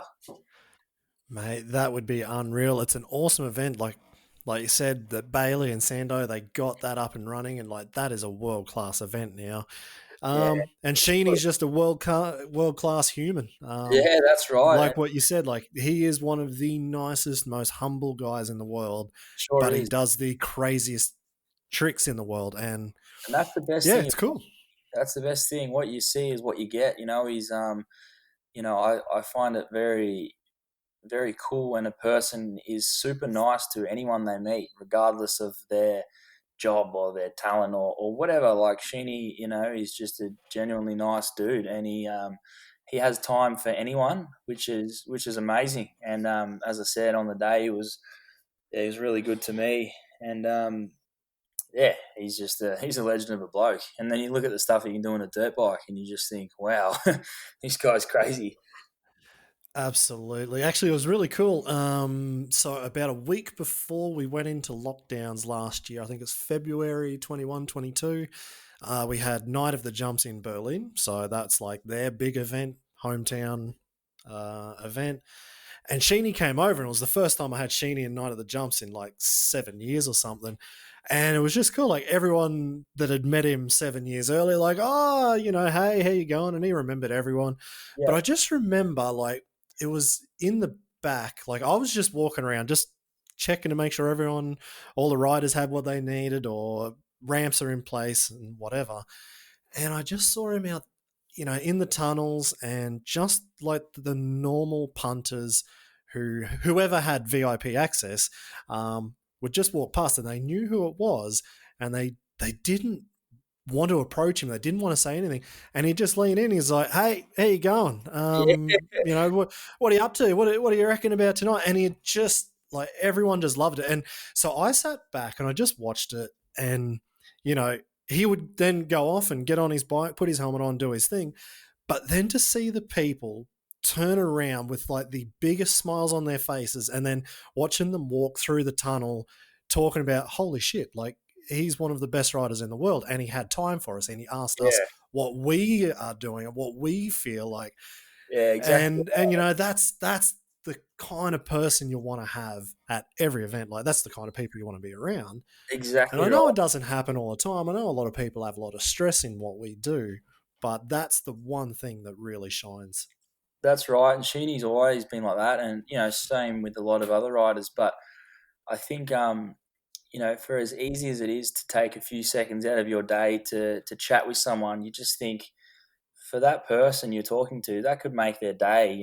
It could make their whole month for you taking a second out of your day to chat with them. And I think that's look, that's something that obviously I'm not even close to being on the same level as these pro riders that we speak of. But if there's any time when I'm at an event that someone wants to have a chat or whatever, I just jump at the opportunity, because I can remember not really that long ago me being in that position, and reaching out to the riders and wanting to kind of have a chat with them. I was always a bit too shy, but I remember what it was like. So if there's any chance that I get to sort of do that same thing, I just think it's the best thing, because you can make yourself really happy by making someone else happy, sort of thing. So I think it's something that that's one part of being a freestyle rider, which is really cool. You can kind of help motivate other people as well by having a chat with them and asking them a few questions how they're going. So yeah, like you said, Sheeny's definitely one of those guys that really has that dialed, and I think that's why he's a fan favorite, because he's just a ripper bloke. Absolutely. No, I'm not even anywhere remotely close, and I never would say I am. But that was the one thing that I felt when I was riding, when I was doing shows. Like I'm not like Edgar Torrenteras or those kind of riders who like ham it up for the crowd. I can't really do that. I'm way Yeah, too shy for it. yeah, yeah, But then I was thinking about like when I've got the helmet on, I'm not I'm not me. Like you kind of have to play your role a little bit, and the yeah. crowd are there to see you, and they're there to see something. You gotta give him what So he wants, Steve. yeah, yeah. But then I found like instead of being the clown out the front, I I was kind of remembering like when I was young, and I went to one race at Dundarren Motocross, and like Danny Ham was there, Kim Ashkenazi. And I remember as a young buck, like I was just standing there next to Dad. It was the only race he ever took me to. And Kim Ashkenazi was standing right beside me, and I was looking up at this guy. it turns out I met him years later and he's not that big. But when you're a kid, He's he huge. looked like a giant. And 8 foot I tall. just remember that. And he took the time to say hello. And it was just funny that And it 10, meant 15 it years as well, later, doesn't it? It's I incredible. would, It's amazing yeah, to do that. I ended up doing shows in Indonesia with him, and I Oh, told him that story, and like he just laughed, and he's like, that, that's cool. And so then that's how I kind of saw, that's my role. So I would always try and, like, I would stay until the last kind of autograph to be done, yes, and I felt almost like this imposter, like I'm not that good. You're not here to see me. You're here to see Sheeny, or you want to come to a freestyle show to see Travis. But um, you know, they're still there watching a freestyle show. So it doesn't matter who you are. You kind of just got to do it, I think. Or not that you have to do it. You have yeah, to want to do it and enjoy it. And that's what I did. exactly right. I think you got to make, the freestyle shows and stuff. It's not something that you can do forever. So I think if you focus on making the most of it, I think I remember doing my first Nitro Circus show. When the show ended, when the music goes and the fireworks and you wave and you're revving your bike, I remember thinking, "Fuck! I hope it doesn't end. This is awesome." I would have done that for half an hour. I was just thinking, this is the best. Like looking around at the crowd, and so I think it's really good to kind of make the most of those moments and sort of take it all in because it's not that many people get to experience that. So I think being a rider like myself and you, where we're really lucky to even be able to do that. So I think it's pretty cool to just kind of take it all in and do whatever you can, play your role, as you say. Like you're exactly right. We all sort of have our own role. So I think it's pretty special to be able to do that. That's it, exactly. No, I loved it. I think that was what I look back on now was just just seeing the kids' faces. Like that was the best part of the whole show. Like Yeah, exactly right. jumping in the crowd, like sitting next to grandma, and like, so I remember one show, I can't remember where it was, but I jumped in and I was just sitting next to grandma in the front row, and the show's still going on. Like the other riders were still riding. I was just like sitting next to her with my helmet on and like Back. clapping with her. She's like, "What the hell?" And she didn't know what to do. And then I walked off and I looked back and she was just like laughing with her family. And I was like, "Yeah, that was pretty funny." Like it was funny for me. I didn't even have to do a few jumps, so that was even better. Yeah. You know, I got out of a couple of the flip trains where I had to do a ruler flip and I wasn't feeling good that day. So I Oh, was yeah. sweet. There's a win. Yeah, no, it is definitely that's the best part of it for me. So Hey, speaking of Sheeny, I just had a good memory. Do you remember? This was a long time ago. I think I was 16 years old. It was about 9 years ago, and I was at Sheeny's house, and you were there. yes, I do. Remember that? It was so. Yeah. I remember I went up there to do a bit of riding with Sheeny, and I think I was there for around a week, and it was funny because the full 7 days I was there, it rained every day, and we literally did not even get to ride once. Didn't even get to jump in the foam pit, nothing. So it was like a total waste of a trip. But we did get to ride, the little sandy motocross track across the road from Sheeny's. We got to play around with that a fair bit. But I remember chatting to you there. I was only a kid, as I said. I was 16. I remember chatting to you there, and I think I think I might have met you maybe beforehand, but that was the first time I met you properly, and had a chat with you and kind of, got to know you a little bit better. But Yeah, well, I think the first time was at Sinks's place, but me and Shuey were on a road trip and we were like passing through pretty fast. yeah, But when I went to Sheeny's, I don't know, was that the one where I went to flip Fungi's bike into his foam pit because the shock was wrong? You probably don't remember that part, but if I no, went into the foam pit, then yeah, I remember that. the time I was there, it was that we had that much rain. We literally didn't Oh even. yeah, and we were with his brother riding around Yes, on the motocross track and just that's right. Because I was yeah. riding Jeannie's brother's CRF 450, and I was having a ball. It was sick, and that little sandy track was so much fun. I couldn't believe it. It was actually really fun. But No, you say it was fun. I had freestyle suspension on my two-stroke. I was getting smashed on that track. That was, it was so hard for me to ride, and like you guys were just blasting past me. It was well, back ridiculous. then, so were you Sheeny's manager, or Yeah, yeah, you were then? Yeah, yeah. yeah, yeah. So that was kind of how that tied in, I guess. You were up there hanging out, but yeah, just a funny. I just remember I was like, shit, that was a long time ago to think of it now. Oh yeah, no, That, well, I can't remember why I was there. I would have only been in Perth, probably doing a show for some reason. Like, maybe yeah, it was after Narrogin or before Narrogin, or I was doing another show for Fungi. I remember speaking to you, and you were going. I don't know if you were going overseas or you were about to go somewhere. So I think you were just chilling. I don't know. Yeah, you might have already done a show, maybe perhaps, and then you're Yeah, just there for a little bit, and then off to your next destination or whatever. yeah. But yeah, good times. That was the first time I'd met Sheeny, and him and his family were very welcoming for a 16-year-old from Melbourne. So that was pretty cool. So yeah, a long time No, that's it. No, I love going to his place. He's a very motivated man. That's for damn sure.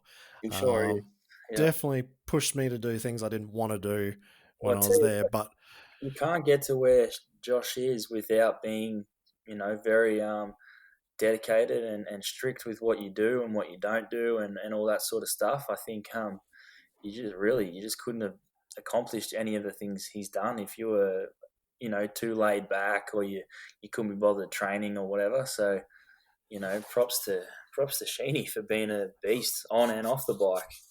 that's it, exactly. See, that's the thing. I know that I didn't want to be the best. That's why I'm quite happy being absolutely mediocre, and that's not a problem. Because I've I watched, know, like he was flat out in his home gym there, and I yeah, think the only thing I did, like I did go down there one morning, and I'd usually just sit there and have a chat and sit on the bouncy ball. I don't even know what you call on the them. exercise ball, we call him Steve. Oh, is that what you call them? Yeah, I was thinking. You remember when you're in preschool and they've got like the little handles and you bounce up and down? That's Yeah, about all I could use it for. And so I'd usually just sit there and speak shit while he was working out.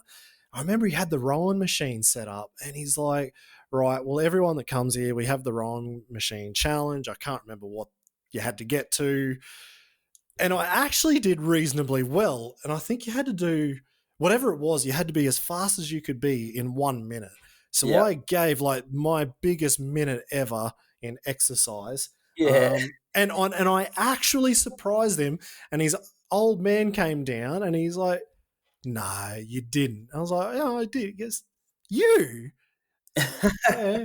I said, "But I only did it for 1 minute. Like I could not do the next 2 hours straight like Sheeny did in the gym, but maybe they were just also being nice. They probably were. They were probably just being nice, and I actually had a horrible time. But I felt good leaving, so I guess that's the good thing. Yeah, well, that's good. At least you had a crack. You probably would be afterwards and thought, stuff that. I've done my gym exercise for the year now. Oh, absolutely. I did 1 minute on the rowing machine, and then I had to crack a beer to come down from all that exercise. It was too full on, mate. Go back to reality. Oh, exactly. Go back to what I know. Like go back to my training. So, mate, well, what I wanted to find out, we've been talking about doubles and triples, and you did say about Nitro Circus, and you've got a few things you've been working on. So I'm going to go with this as like a little mini segment in the middle of this interview, like comment or no comment. Yeah, You don't have to give us an answer if you can't, yeah, because I know how these things go. yes, yeah, yeah. Have you got a triple backflip around to the wheels on the airbag? Um, I'd love to say I'm going to have to say no comment, but one thing I will say is if you Oh, wait, oh. if you wait a little bit, you might see. But yeah, it's one of those hard ones. I'd love to be able to say a little bit more, but I'll just let you guys know that I'm working very hard, towards the goal. So, but yeah, we'll have to leave it at that. All right then. Are you doing it on the triple flip? Like, are you working on the triple flip on the regular moon booter, or is it a different ramp? Or if it's the moon booter, is it raised up on blocks or something? Yeah, Because I've watched some video. I've yeah, tried to inspect it a little bit, and I saw the one video where you had the bobcat pressed up against the ramp to try and stop it from rocking. And I yeah. thought, well, if it's rocking that much, I couldn't see the ground properly. I'm like, oh, has he got this ramp lifted up? What's going on? Is it a comment or no comment? No, I can comment on that. So Oh, good. was, I was trying that trick, the triple flip off a moon booter like ramp, and we did have, we had it jacked up pretty high. So that was obviously just to get a little bit more hang time and all that sort of stuff. But I can tell you, I did get 3 backflips around on that ramp, but um, it was very, very, very, very hard. And I think with that ramp, even when I nailed everything, like each step, the run up was good, the right amount of revs, the good pull, the good tuck and hook and everything. Even when I nailed every one of them steps, what I thought was as good as my ability, it was still coming around with a nose heavy sort of thing. So Yeah. I did hang on. I did definitely tuck and hang on to 3 a bunch of times on them for sure. Like probably, quite a few times. But moving forward, I'm going to say no comment. But that was just, as I mentioned earlier about being at Travis's. That's just it's all a stepping stone, and each time I've had the pleasure of doing this trick or trying this trick off a different ramp or a different setup or whatever, I've been able to take little bits and pieces of information and knowledge from each setup, and then trying to use that in future testing and all that sort of stuff. So I think none of it's really been a waste of time. And even though I did get pretty banged up a few times, I think all in all, it's been really good for me and for the technique and all that sort of stuff. So, but yeah, moving forward, I won't be doing it off that setup anymore. Right. Okay. Well, that's answered one question, so that's good. Have you built the Pluto booter from Travis, like what Harry Benker's built? Uh, Comment or no comment? no comment on that one, but I'm not sure what you're talking about there. Sweet as. Are you looking at Harry Bink on Instagram and YouTube, and like, are you racing him to get this triple flip to dirt or on any ramp that you think is feasible? No, I wouldn't necessarily say racing because I think to want to race someone for with such a dangerous trick, I think it's only going to end dangerous if you're doing it for for trying to come off first or whatever. So I think with something this serious, you really need to take your time and do things professionally and safely as well, because like we know, if you crash a triple backflip, you're going to be in a fair bit of trouble. So definitely not racing, but I think it's cool that he wants to work on the triple as well. And to be honest, man, me and Harry, we're good mates. We often talk on the phone about ramps and bits and pieces and bikes and all sorts of stuff. So there's no race or anything like that. But I think we both just have we both just have a goal in mind, and we're both just chasing our own goal. I don't think he's trying to race against me, and I'm not trying to race against him. I think we just want to do our own thing, or we both want to do it for ourselves. You know what I mean? So hopefully that answers Awesome. the question. Yeah. Absolutely. Would you want to jump Sheeny's triple flip ramp at Travis's? If it was still there, Yep. would you give it a crack?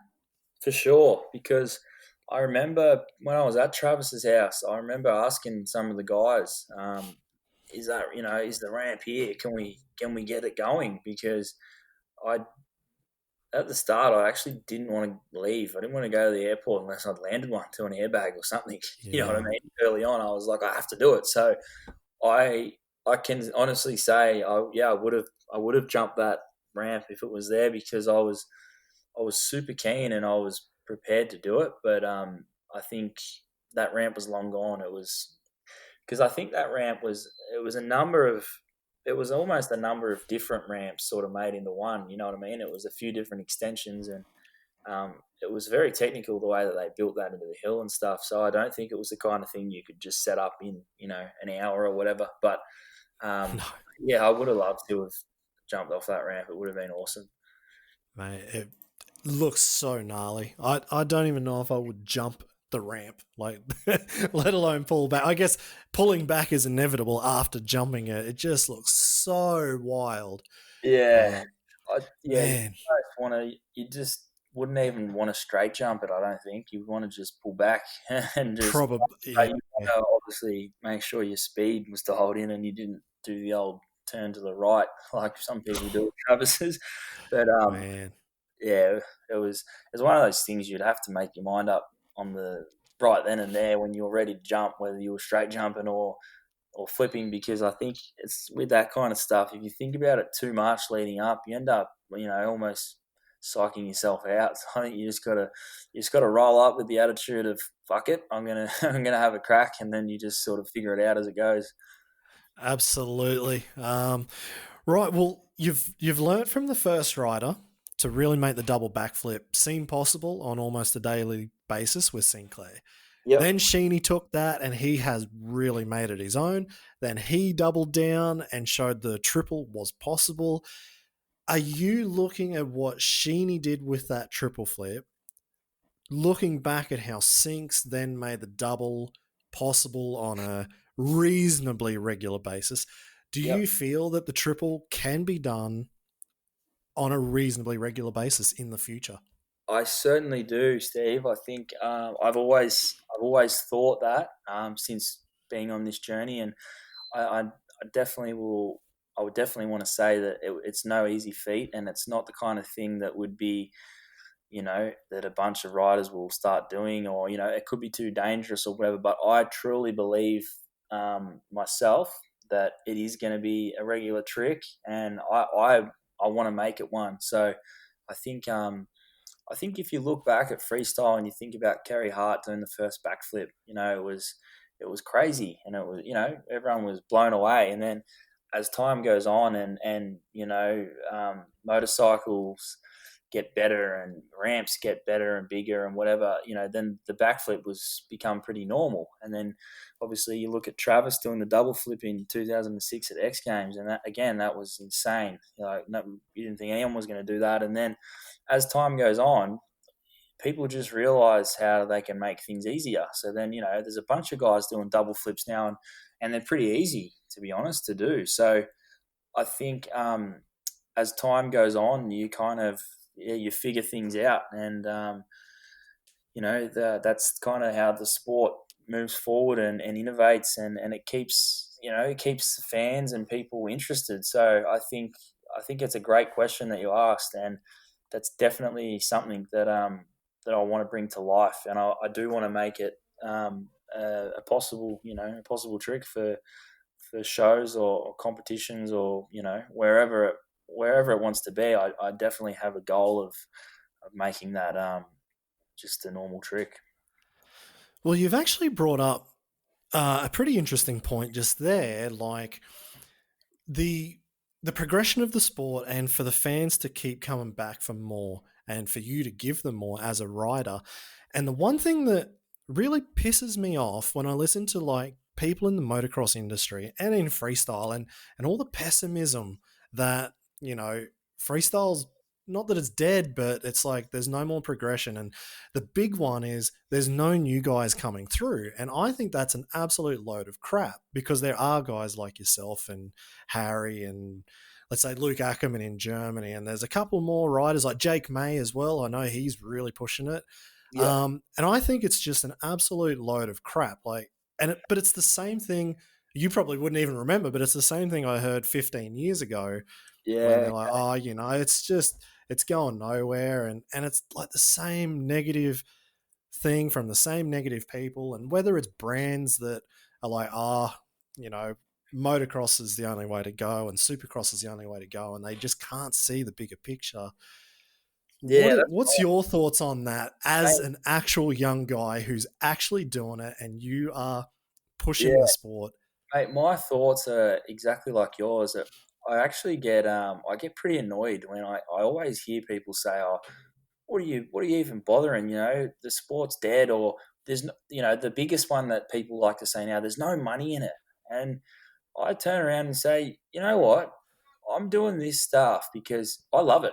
Like, regardless of what you think or what your mate thinks or your cousin down the road, I love doing this shit, and I love being able to challenge yourself and having goals and all that stuff like we touched on earlier. But at the moment, I don't make money riding freestyle. There's no lying. I don't make money doing this, what I'm doing. I work in order to pay for my bikes and bills and all that. So I'm not making any money, and I'm still trying to do this stuff because I truly love it. And, you know, obviously I have goals of becoming a bigger professional sort of rider, but I truly believe that the sport is still going places, and there's still a lot more to give. And the Nitro Circus people are working on bits and pieces, and I think the future of FMX is bright, and I think there's a lot more that we can give. And I think, look, if you're in it for the right reasons, you'll just make it happen. You know, like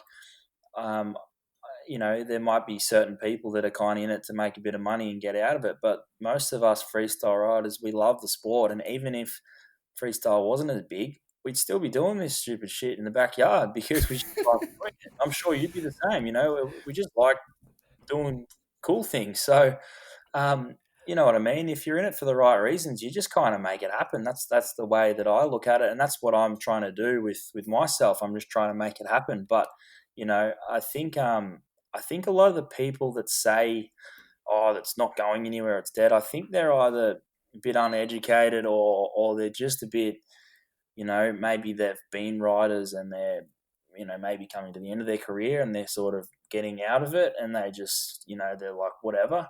I might say maybe they were making more money back in the day. I don't know. I don't really get into that sort of stuff, but I just think the sports, it's still got plenty to give, and people like Nitro Circus, Night of the Jumps, all these people are going to help create many more years of work for freestyle riders. So as long as we all work together and we keep doing cool shit on the bike, it's not just going to die out. Like there's a lot of fans, and there's a lot of good riders out there, and there's hopefully after COVID we can all kind of rebuild and continue with shows like I know you and Night of the Jumps and everything are working on. So I think we're totally fine. I think no one needs to stress. We just got to keep putting in the hard yards and working towards making the sport even bigger than what it is. I think we're in good hands.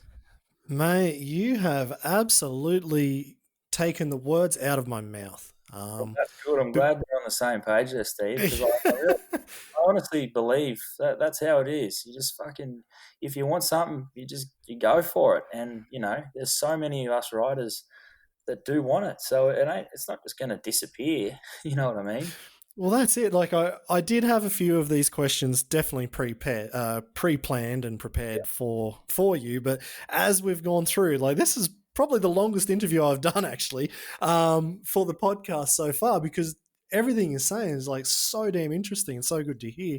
But I could tell you were going to probably answer that how I would have, Yeah, and that's the thing. Like I never started freestyle to make money. I only ever did it because I wanted to do it, exactly right. and every crash I ever had, and like laying up in hospital and all those things, like, oh, was it worth it? I'm like, fuck, I would have crashed at a show for money, or I would have crashed at home for nothing, but I would have been doing the exact same thing Exactly whether right. I was here or whether I was there. Like that is absolutely of no concern. So the Exactly. money is nothing to me.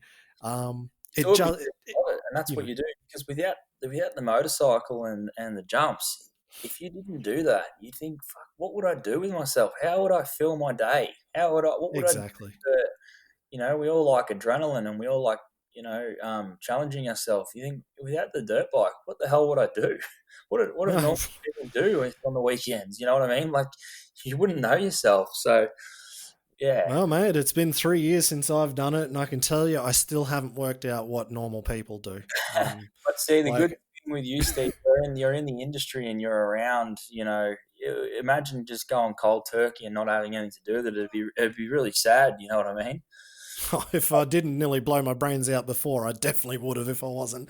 Yeah, If I wasn't still in the industry, that's for sure. Like, yeah, oh exactly. man, it's I no, like. I think you've summed it up. You've summed it up perfectly. Where you're not doing it for the cash. Like, you want to try triples because you want to try triples. Yeah, definitely. Why But would you like, do it for any other reason?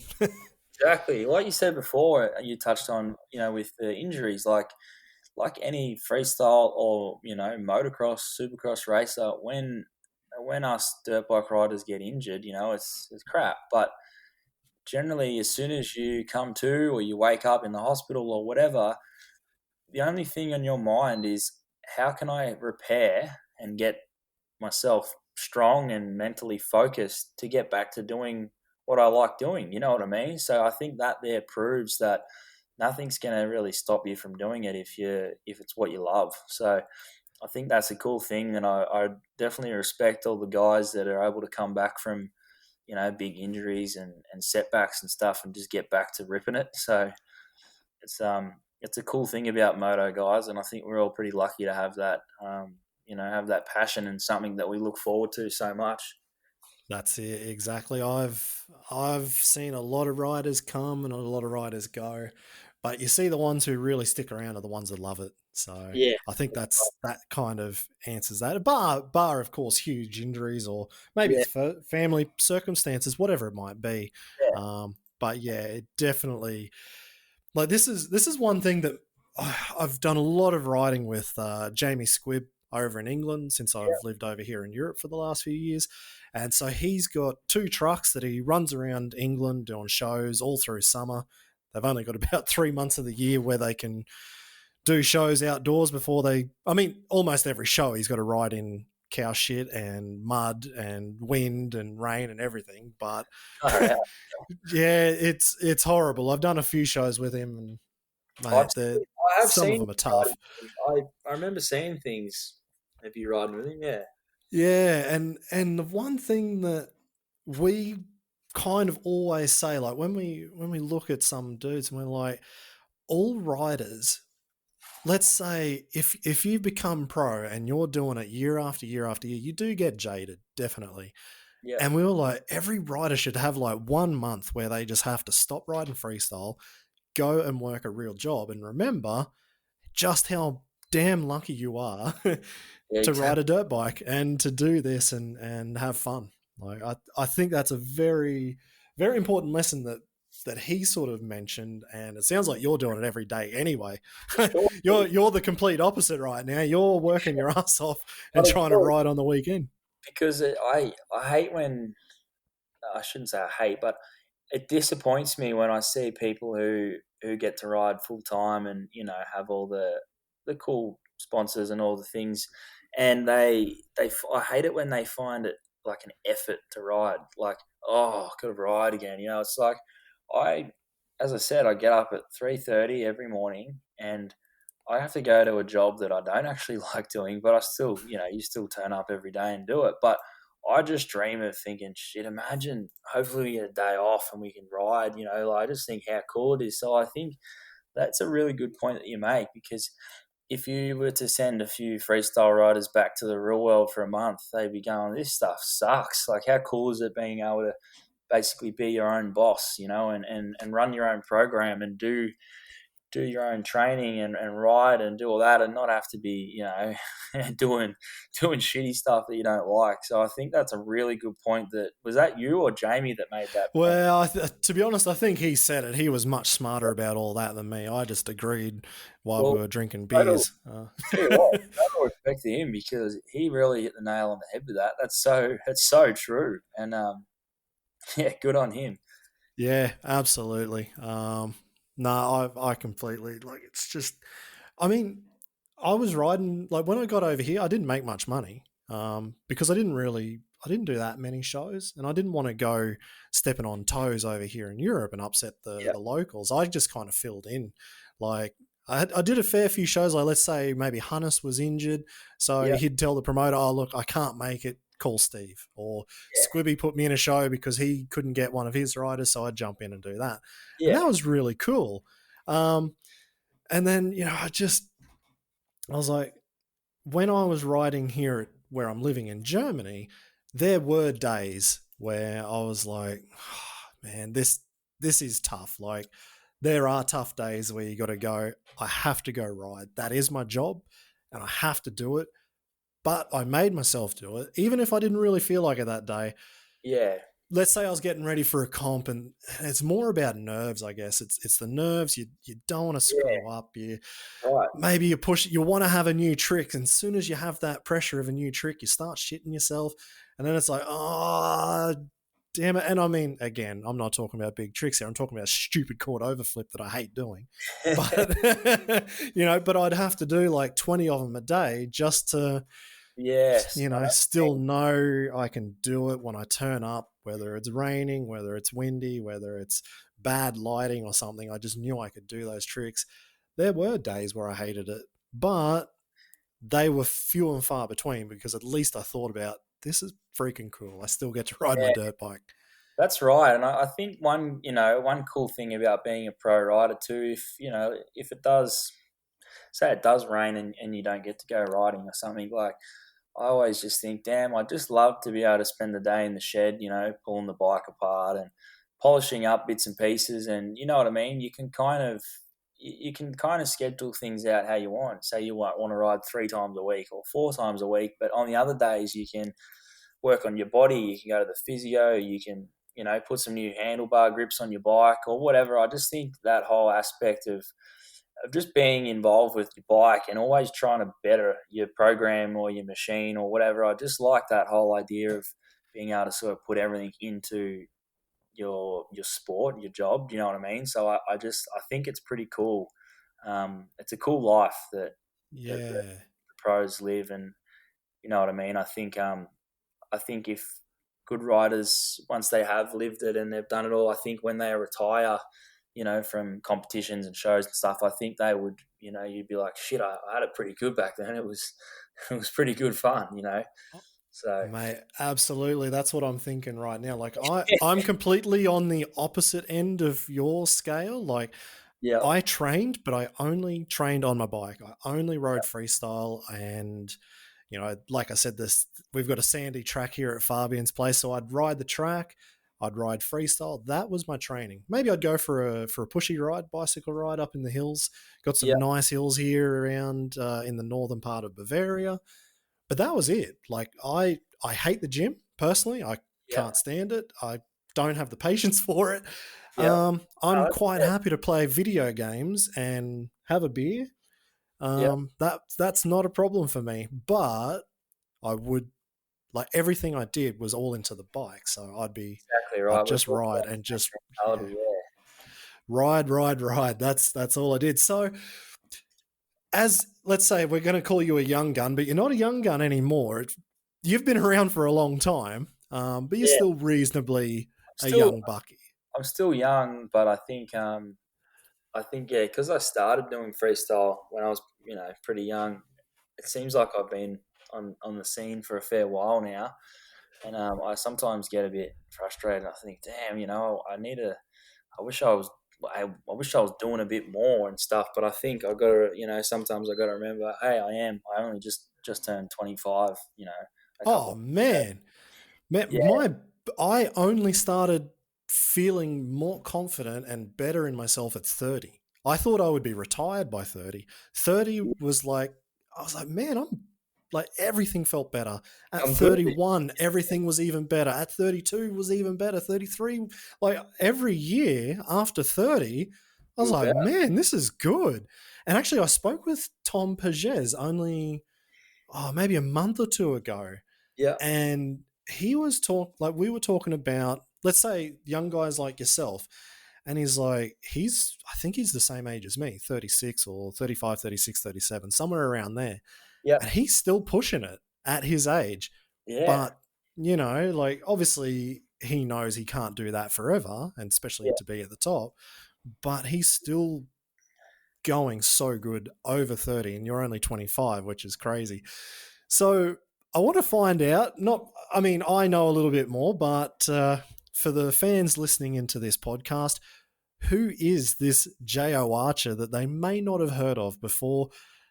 What is the first result or accomplishment that you would put on your resume for a sponsorship?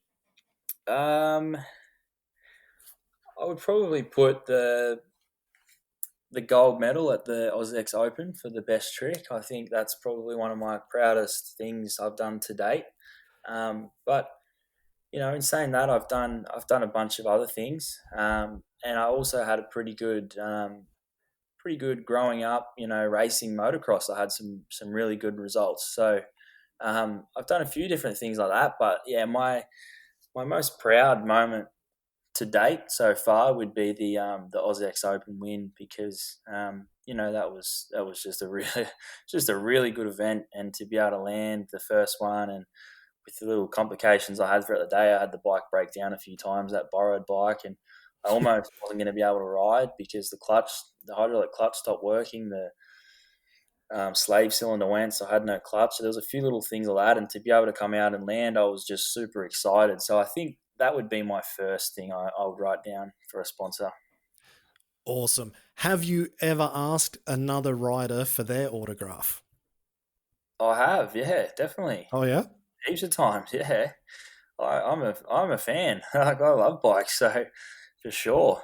And Who's, I still let's say Travis? You got Travis there. I'm guessing you've got an Travis. autograph from him. But Yeah, I've who got a else? jersey. I've got a bunch of. I still like getting Cam Sinclair's signed stuff. I've got a bunch of his things.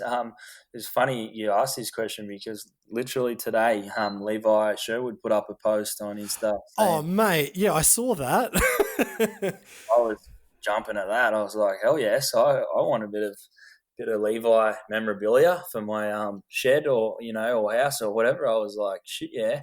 But yeah, no, I still, yeah, for sure. Love it. How much are you actually in the gym? Um, so I go to the gym 6 days a week, but there's some weeks I'll go 7 days.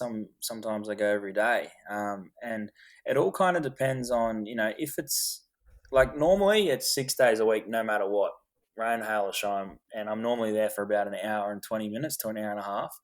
But sometimes in winter when it's raining and it's shitty and there's not much riding going on, I'll go twice a day. So I'll get up at 3:30 and hit it early and then go to Wow. work. And then, if there's no riding, I'll then go again in the afternoon. So I go a fair bit. It's become I honestly knew nothing about the gym. And it wasn't until I moved to China and did freestyle shows over there. That was where I first started going to the gym. And it was purely just to kill time because we had a lot of time in our hands. So that was kind of where I got into it. I didn't really know much, but then slowly just kind of picked it up, and it's just become a massive hobby of mine. And all the stuff I do in the gym is just to feel stronger and better and stuff for the bikes. But yeah, it's become a massive hobby. It's crazy. So I do spend a lot of time in there.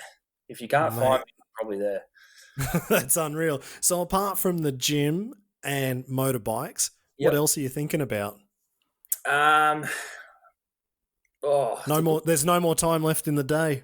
good question. Look, I think all my energy goes into bikes, and then apart from that, I think I'd put most of my other energy into family and girlfriend and stuff like that, and obviously my job. I spend a lot of hours there a week, so that has to be something on my mind as well. But I think for sure, obviously family and stuff like that is really close to me, and my girlfriend Beth. But yeah, I got to say that pretty much all my thought process and capacity goes towards dirt bikes. Not much else going on. I just everything I kind of try to do is to better myself at that. So I don't have much time to do too much else. Good to hear. What interview questions do you hate? Oh, that's a good question, because I'm sure, as you probably realised in the last 2 hours, I don't mind having a chat. So No, I've picked that up. there's not really much. There's not really any questions I wouldn't answer. I can't say I've really ever been asked any dodgy ones. Like nothing crazy, but mate, I reckon you could pretty much fire anything at me, and I'd give you an honest answer. Except those ones when it comes to the big shows, the ones where you got to keep your mouth shut. Well, even though I'd actually love to answer those to the best of my ability, but yeah, there's a few like that which I can't say, but yeah, there's probably no bad questions you could ask me, because I'd have to find a way around it and give you some sort of answer. Mate, that's what I love to hear. And to be honest, like it's been great chatting with you today. It feels like we've probably still only skimmed the top of who Jayo Archer is, but it sounds like the future's bright with riders like yourself out there. And that the answer you gave before about the pessimism that others have, and you don't see that's absolutely ideal, I think, in let's say freestyle motocross moving forward as a sport, but also all action sports. Like it feels like it's this massive generational change where, all action sports are becoming a little bit less relevant, maybe because of social media, because there's so much saturation, or people are just into more things. Like you've just got Netflix on call all day. Like I'm not scared to sit down and watch Netflix for 12 hours. That's easy. I can play TIMX on my phone for 12 hours. Not a problem. Like, so it's harder to keep people's attention. But I think with guys like yourself pushing because you want to push, that is the way to go forward. And I don't know, like as long as I'm in, luckily the position I'm in at Night of the Jumps, which honestly that just fell into my lap. I didn't go looking for this. I'd love to have you at Night of the Jumps at as many events as we can have you at. Well, you just sound like the right person to have there, and it sounds like sports in the right hands. I think so, for sure, mate, and I appreciate that. And I want to give a quick plug to my social media. If anyone has had a listen to this and they want to get to know me more or anything like that, one thing I'm really, really big on with Instagram is no matter who it is or what time it is or anything like that, I always read every message and reply, because I find it so cool that people want to chat with me and get to meet people from different countries and all that sort of stuff. So if you're on Instagram, search up Jayo Archer and follow me, or don't follow me if you want, but just check it out. As I said, I love being able to chat with people, and even if I can give any advice on motorbikes or anything like that, so that'd be cool. And then obviously massive thanks to you, Steve, for having me on and letting me talk your ear off for the last 2 hours and 3 minutes and 15 seconds. No worries at all. Like you said, we've only skimmed across, a very thin layer of the top of who I am or whatever. So I think, look, mate, if you'd have me back on in whenever, but in a few months or whatever, I think maybe we could talk about a bit more, or even if you get me on after I'm allowed to talk about a bit more info, we could do a Jayo Archer V2 chat, and we could go into a bit more detail about some of the things I'm working on. I think that'd be cool.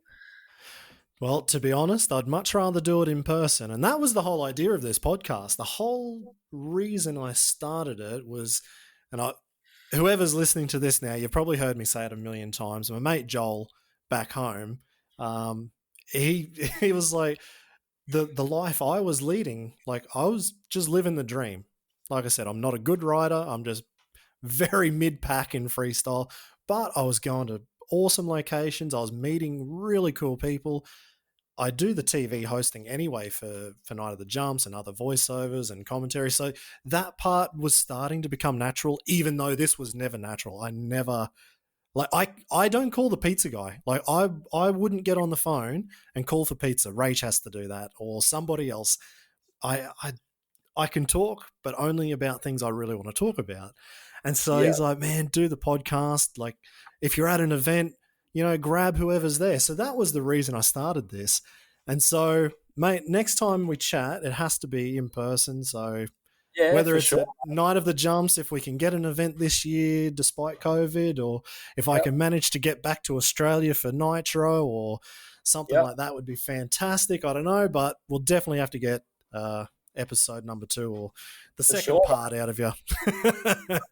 Good. Well, hopefully you can make it to the Nitro Circus World Games in October in Brisbane because I'll be there, and yeah, it'd be good to have a chat with you there for sure. Mate, imagine Nitro inside Suncorp Stadium. I've been in there watching some pretty big games of rugby league. You probably don't know what that sport is, but Mate, I'm playing rugby league. My rugby league is the biggest sport in my family, and my brother still plays. My dad is even it? down there. Yeah, I actually, I was I loved it, man. I got to a point where um, I was playing rugby league on a Saturday and I was racing on a Sunday, and I was all about it. And then I got to a certain age where rugby league had to then be starting to be played on a Sunday, so it was going to conflict with the bikes, and I actually had to choose between either footy or motorbikes. And I'll tell you what, I was very, very close to picking footy. I was playing rep footy in Sydney and stuff like that, and I was loving it. It was a pretty big decision for me to stick with the bikes. So. Whoa. Well, I was about to wrap this up and let you go to bed because I know it's pretty late there. But are you then not from Victoria? Are you Ah, from New South Wales? so I actually grew up in the Sutherland Shire in Sydney. So Oh, listen to this. Right. Okay. Queensland versus New South Wales. yeah, so do If you're listening to this and you're not from Queensland or New South Wales in Australia, you have no idea what I'm talking about. But the state of origin is, I would say, it has to be the biggest 3 games of like a sporting event in Australia. Like big it's rivalry. there's this massive rivalry. And honestly, I thought you were from Victoria, so I was like, well, you're not Yeah, even going to know what rugby league is down there playing AFL. I still love rugby league. Actually, I'll just quickly touch on this before I keep showing your ear off. But during COVID, when there was not much going on with the bikes and there was no shows and stuff, I needed to do something for adrenaline. I needed to be doing something, and the gym wasn't cutting it. I needed to do something else. So I actually went down to Frankston and I signed up to play footy for the Frankston Raiders, which was rugby league No way. seniors. So, and I was so stoked. I went and bought some new footy boots and got a footy, and I was practicing and everything, and then had a few training sessions, and then we were meant to have our first game, and I was stoked. And then the COVID started getting much worse, and then it just never happened. But yeah, I was ready to get right back in there. I still missed footy a fair bit actually. I'm always watching every game and all that sort of stuff. But yeah, no, it's funny. I definitely know what you're talking about. But living in Melbourne now, none of my mates or anyone here likes rugby league. I've tried to get my girlfriend into it, and she's slowly learning, but it's pretty AFL mad here. They all love AFL, and to be honest, I hate AFL. I think they're a bit soft. Mate, I'm with you on that one. I don't understand anything about AFL. Like, No, neither do I. I don't get it. I don't get what they're trying to do. Like, they're just soft. I don't even want to learn to understand the game. I'm just happy to just not have anything to do with it. No, I was actually playing a bit of rep footy. Like I wasn't great, but I did play rep footy up in Queensland. Yep. But it was actually I was kind of the same. I think I got to the under 16s, and That's about when it changed. Yeah. yeah, and at that point, like, where I'm from, I was playing for Maryborough Rovers, and the next team up like there was Harvey Bay, they were okay, but the guys up in Bundaberg, and man, the guys coming out of Bundaberg, whether it was the rum, I don't know, but they were fully grown men with massive beards, and I was the skinniest fullback, and I was getting smashed. Like I remember one year I broke my wrist 1 week. I think that was from the bike. I think I had my wrist in plaster for a couple of weeks, cut it off, and then I went back and played a game. And it was over Easter, and just this guy from Bundaberg fell on me and snapped the other wrist. Oh, And I was no. like, oh, okay, right, good. And then the next year I was breaking something else playing rugby league, and I'm like, oh, I think actually motorbikes is safer. Yeah, and I kind of got to that point, and I was like, yeah, I mean, I can put time, but you've got to go to training, as yeah, much as you right. can. And as you can tell, I'm not really into the gym, so I certainly wasn't doing that. I was pretty skinny, so I was just that fast kid, like fullback or winger, Yeah, sometimes center. Um, and I'd put a pretty nifty bloody sidestep on. I could get around a fair few, but if yeah. I got caught up, like if a front rower hit me, like I was getting Yeah. smashed. So It's funny you say. yeah, It's funny you say that. I was playing for Como Janelli, which is the club that my family, we've always been around. My dad's a lifetime member, and my brother still plays for him now, actually. But I remember being in, I think it was around the under 13s, and my dad was the coach, and we had this one kid from New Zealand, and he came over, and he was like, he would have been over 6 foot tall, had a beard, had grey hair, and this kid was like, he was ridiculously good because he was so big, and he could have like their whole team hanging off him trying to tackle him, and he'd just be walking towards the try line like he was just unstoppable. I was pretty small as well. I normally played 5'8" or centre. Um, and yeah, I was only pretty small too. But it's funny that you mentioned that about the fellas up in Bundaberg, because it seemed like that was the case in Sydney as well. There was a few teams, and you just think you almost want to check their ID to make sure they're not like 8 oh, playing in the under 14s, because the guys are huge, they had beards and stuff, and I was just like a little kid. absolutely. Like, well, since you've spent a fair bit of time in Victoria then, and you're Yeah, into rugby league, do you know Antonio Kafusi? yeah. I don't know Well, him. I know the name of. You would have seen him playing for Yeah, for Melbourne Storm. yeah, So one time I remember he was up there in Bundaberg, and I think we were on the Sunshine Coast playing at, like, maybe it was for Queensland rep footy, and he smashed me. He absolutely belted me. And yeah. so then I think it was the next week we had a game up in Bundaberg, and so, like, I don't know what I was thinking.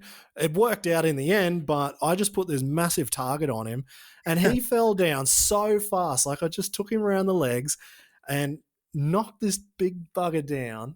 And not that it hurt him, but he definitely was winded. He's a I bit was slow. like, yeah, you just got to hit the big fellas just right, and they'll come. I They'll tell come you what, down. my old man used to tell me, he was a gun free player, and he'd always say, "Don't worry about the big guys because they Yeah, fall. they're easy. Tackle them around the legs. Never go high, because if you wrap up the ball and wrap their arms up, their legs can still move. So you just come in around the legs, and they got nowhere to go." So I think that's a it's a thing that it actually makes a lot of sense. The bigger they are, the bigger they fall. So you just got to get in. Yeah, I'll tell you that's what, it.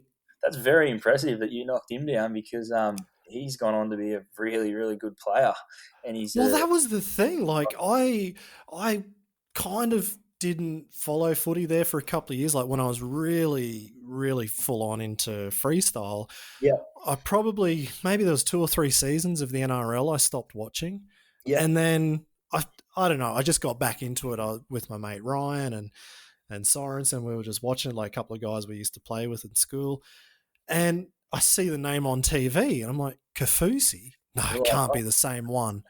And holy shit, that's the same bloke.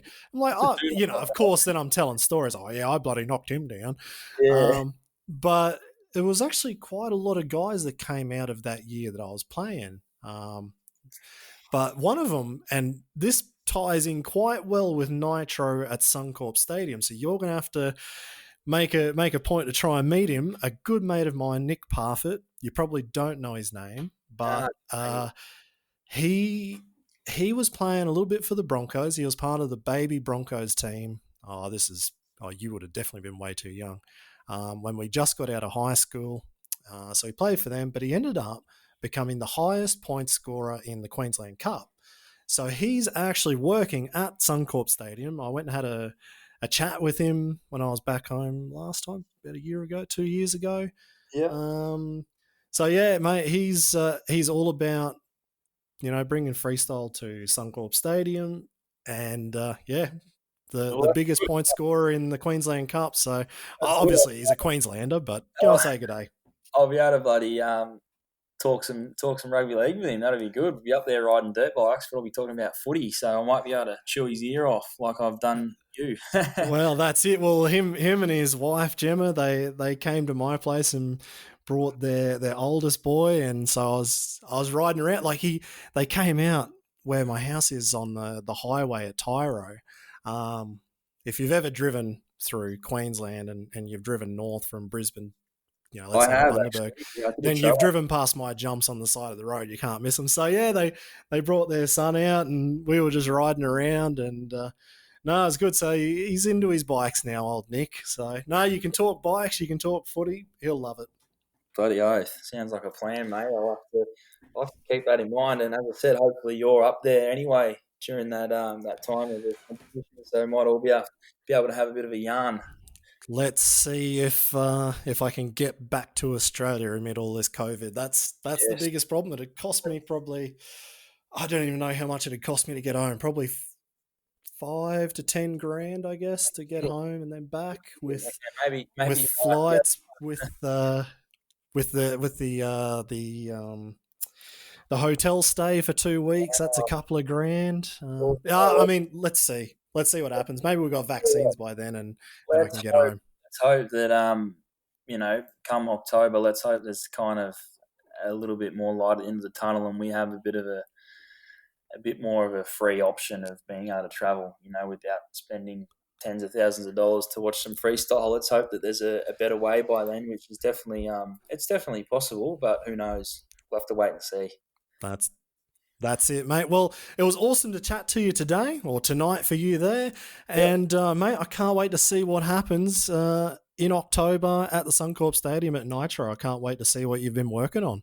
Me too, Steve. I'm looking forward to it, and I can't wait to show everyone. And, yeah, once again, I'd just like to say a big thanks for having me on the podcast. I've had a good time, and it's good to have a chat with some old friends and talk about some cool shit that we've done or we've seen or whatever. So that was really good, mate. And look forward to catching up with you. And as I said before, if anyone wants to get in touch with me, message me or whatever, jump on Instagram, and I'd love to have a chat with some new people or fans or whatever, and it'd be cool. So thank you, Steve. I'm off to bed. I'm going to be up. I'm going to be up in 4 hours. Oh, mate, you are an absolute animal. No stuffing around here, Steve. No, I bet there's not. Nah, thank you so much, mate, and we'll catch up soon. All right, sounds great. Thanks, mate. See ya. Well, I'm actually blown away with Jayo's dedication and his motivation. It's been a few winters since I saw him last, but it's great to hear he is just as pumped about riding his dirt bike now as he was when he was like 15 or 16 when I first met him. I think the sport of freestyle motocross is definitely in the right hands with someone like Jayo. And imagine if he put the tools down and actually rode freestyle full time. The crazy thing is, this guy is landing double backflips in competitions, and he's working on a triple backflip, and he's not even riding freestyle full time. Maybe once a week if he's lucky, like he said. Imagine now, what the hell could this guy be doing if he was actually riding 6 days a week? He would be absolutely unstoppable. So this is actually my call out to anyone who has some sort of marketing pull within any brand, and you're looking to promote your brand through well-respected athletes. I don't think you could get much better than working with Jayo Archer right now. Once events are up and running again, I'll be pumped if he wants to come and compete at the World Championships of Freestyle Motocross at Night of the Jumps, and also the brand new Freeride MX World Tour that we've also got coming up very, very soon. The invite will be there for him if he accepts it this year for sure. And obviously with Nitro Circus World Games and the Nitro Tours coming up as well, that could potentially be a huge amount of growth right there. I want to say a huge thank you to my own sponsors of this podcast, Rothaus Brewery in the Black Forest region of Germany, to help create this type of content and bring interviews like this one with Jayo to you today. I had a couple of Tannenzäpfler alcohol-free beers to wet my whistle because there was a fair bit of talking going on in this one. And it sounds like Jayo is definitely up for another chat soon. So like I said, I can't wait to catch up with him in person at the next event. And we'll sit down for a Tannenzäpfler beer after the event. And I'll pick his brain just that little bit more. Also, if you're needing a new website built, the guys at Lakes Networking who just finished off building my new ridersloungepodcast.com website, they're ready to go. I even had them update the back end of my old stevesummerfeld.com website, which is probably, oh man, that must be 10 years old. Probably older.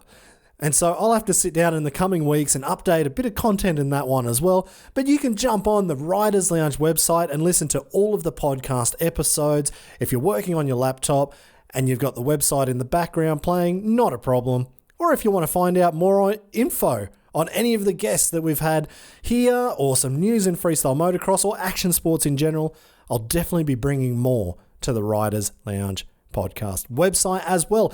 If you haven't checked out the merch already, it's actually been really good. The support from you guys has been fantastic, and I probably won't do it for everyone, but after listening to Jayo Archer and his story on the triple backflip and having the ramp up on blocks and seeing the video of this moon booter or his version up against the Bobcat and just working out his exit angles and trying to work out how to make this ramp work for a triple backflip, thought, you know what, let's make this into a design. So probably by the time you have listened to this episode, there should be a new shirt up. I'll put a link in the description. And if you want to jump on it and help support the Riders Lounge podcast and the people who are involved, like the guests, it would be absolutely fantastic. Like every episode, links to all the things I've spoken about are in the show description of this podcast. Check them out if it's faster than searching on Google. Also, if you could share the podcast with your friends or who you think might enjoy it, that would be absolutely unreal. Leave a comment, subscribe, do what you need to do. It would be absolutely fantastic for the podcast. And thank you so much again for tuning in. And we'll see you again next time on the Riders Lounge podcast.